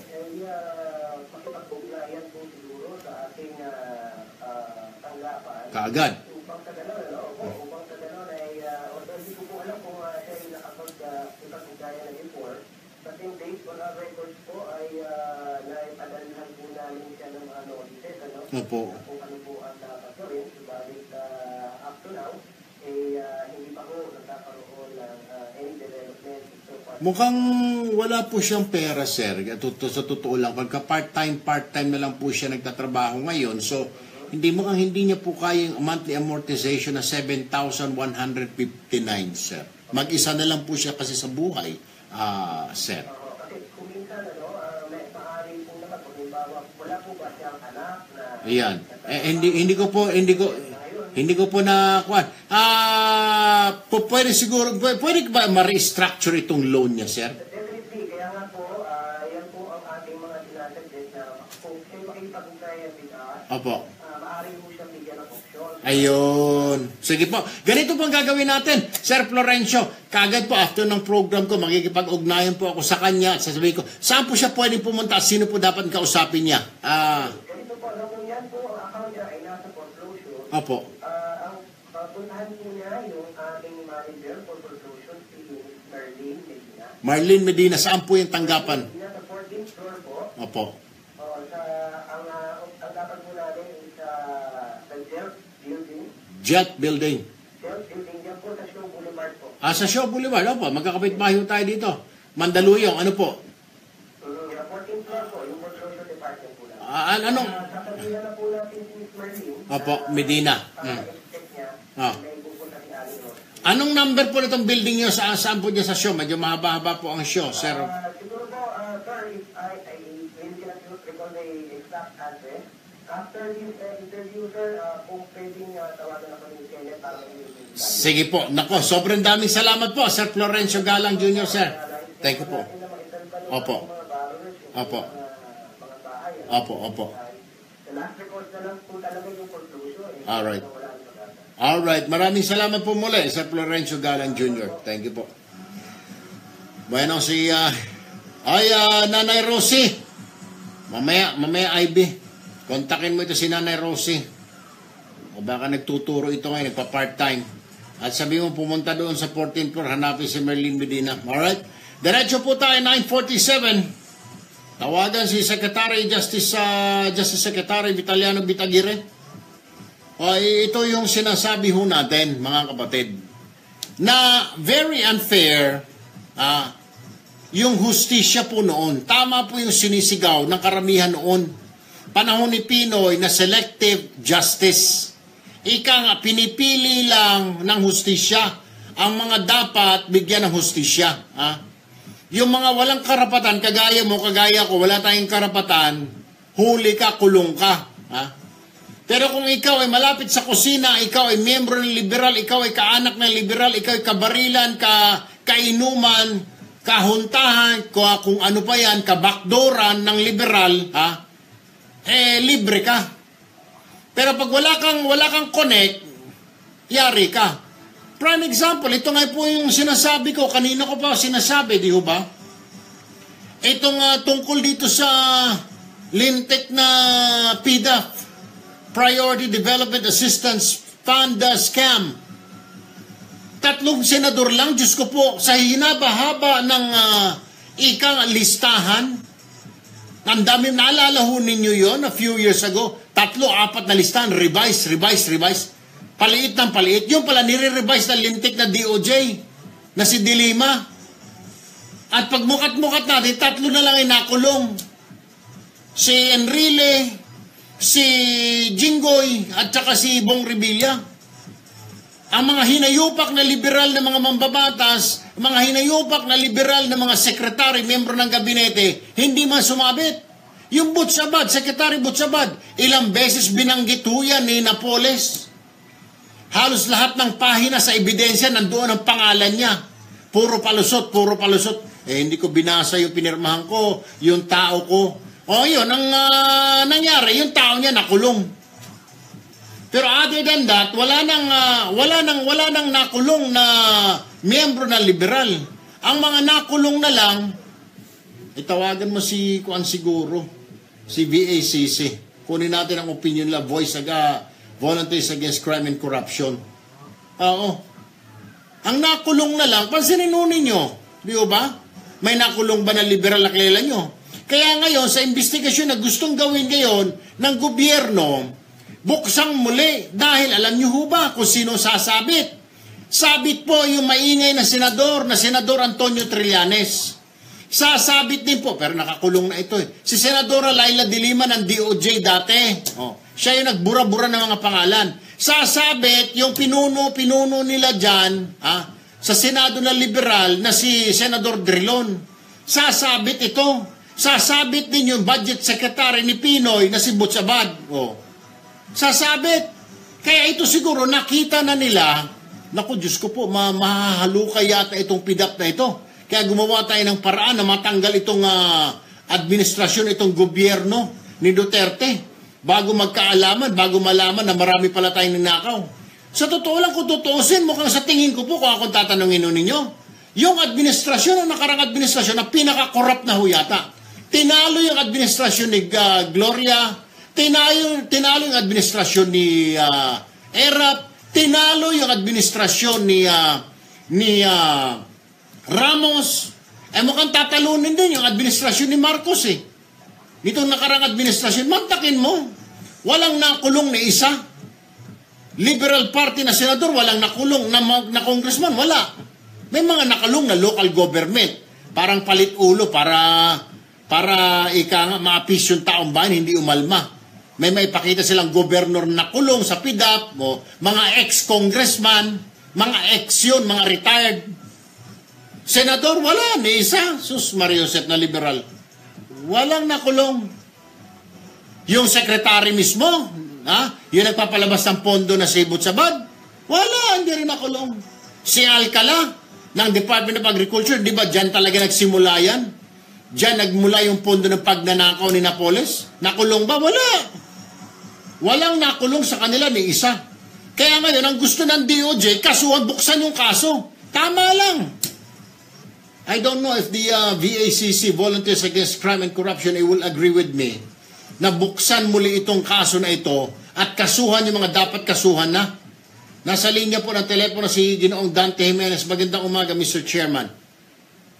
Mr. Chairman, good morning.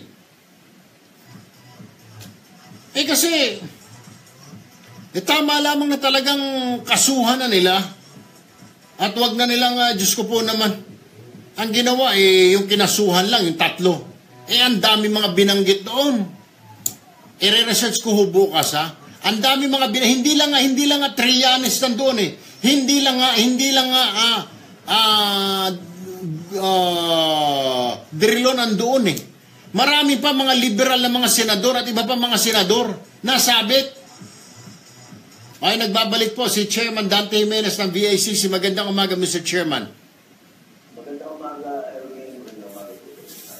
Will you agree with me? Sabi ko sir dahil sabi ni Secretary Aguirre, bubuksan muli, tatayo ng task force PDAP para imbestigahan, buksan yung kaso dahil mukhang hindi po satisfied itong gobyerno na ito na 3 senador lang nakulong, marami pang nakatakas ngayon, nasa labas ngayon, nagpapakuya-kuyakoy, nagnanakaw at ini-enjoy yung nanakaw nilang PDAP. So gusto ng gobyerno na ito na buksan muli para kasuhan yung mga dapat kasuhan na hindi nakasuhan nung Pinoy time.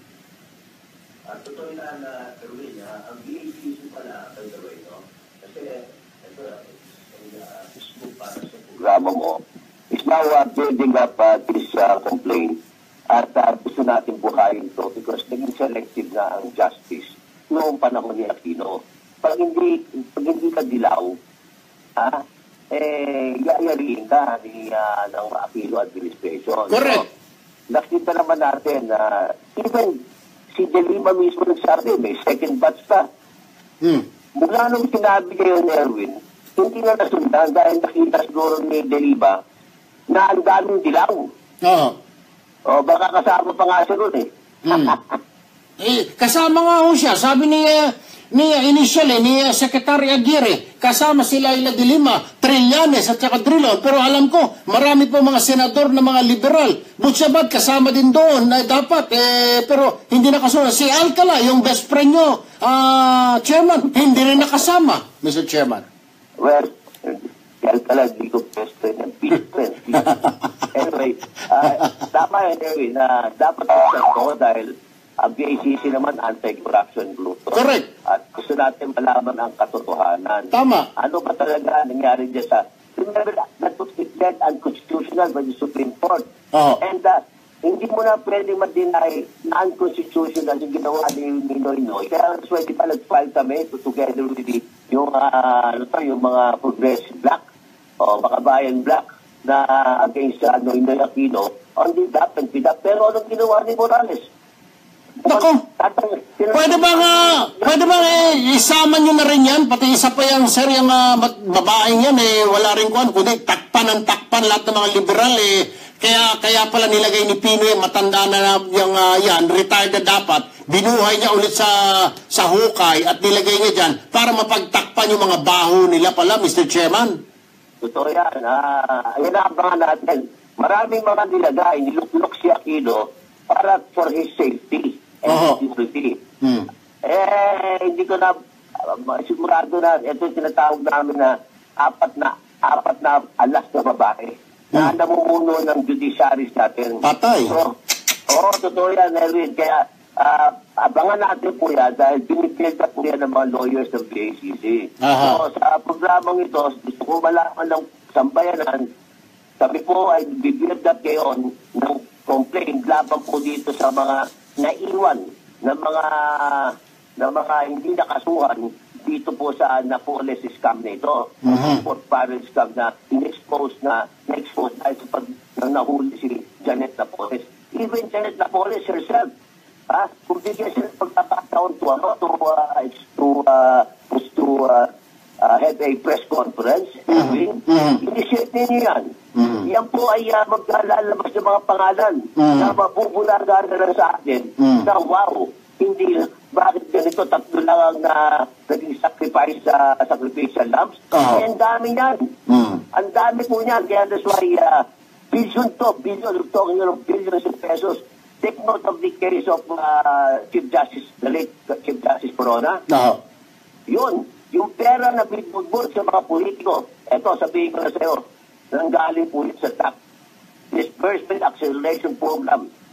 Ito po ay na-expose na rin, nasabi na rin po yan in public hearings, at hindi ko na papalawagin pa dahil yan po ay nalabas po yan. Alright. I tell you, this is the worst, itong Aquino administration is the worst selective administration that you ever had as far as justice is concerned. Will you agree with me kung sabihin ko na ito na yata ang pinaka-corrupt na administrasyon? Ito kay Aquino? Yes. Magaling talaga sa technical corruption. Natatago nila. Pero talagang itong ginawa nila sa ating pera ng bayan, yung top na yan, na yung pinagyan kasi ng butas ng Supreme Court para gumawa ng kalokohan si Laban at saka si Aquino. Ayun. Diba? Yun. Kung talagang dineclare yun totally, ang top ay unconstitutional. Hindi wala sila makukuha ang butas. Correct. Kaso may binutas sila, ano pa rin, linis pa rin. Nako.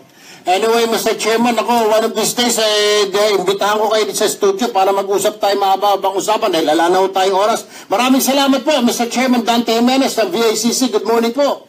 Anytime, basta Erwin Tulfo. Thank you po. Thank you. Ayan ang sinasabi natin, mga kapatid, ha? lumalabas, tama siya, yun ang term niya. Technical corruption. Magaling sila sa mga technical para itago yung kanilang pagnanakaw. Pero kung tutusin, sobrang magnanakaw yung administrasyon ni Pinoy, yung administrasyon ng Duterte.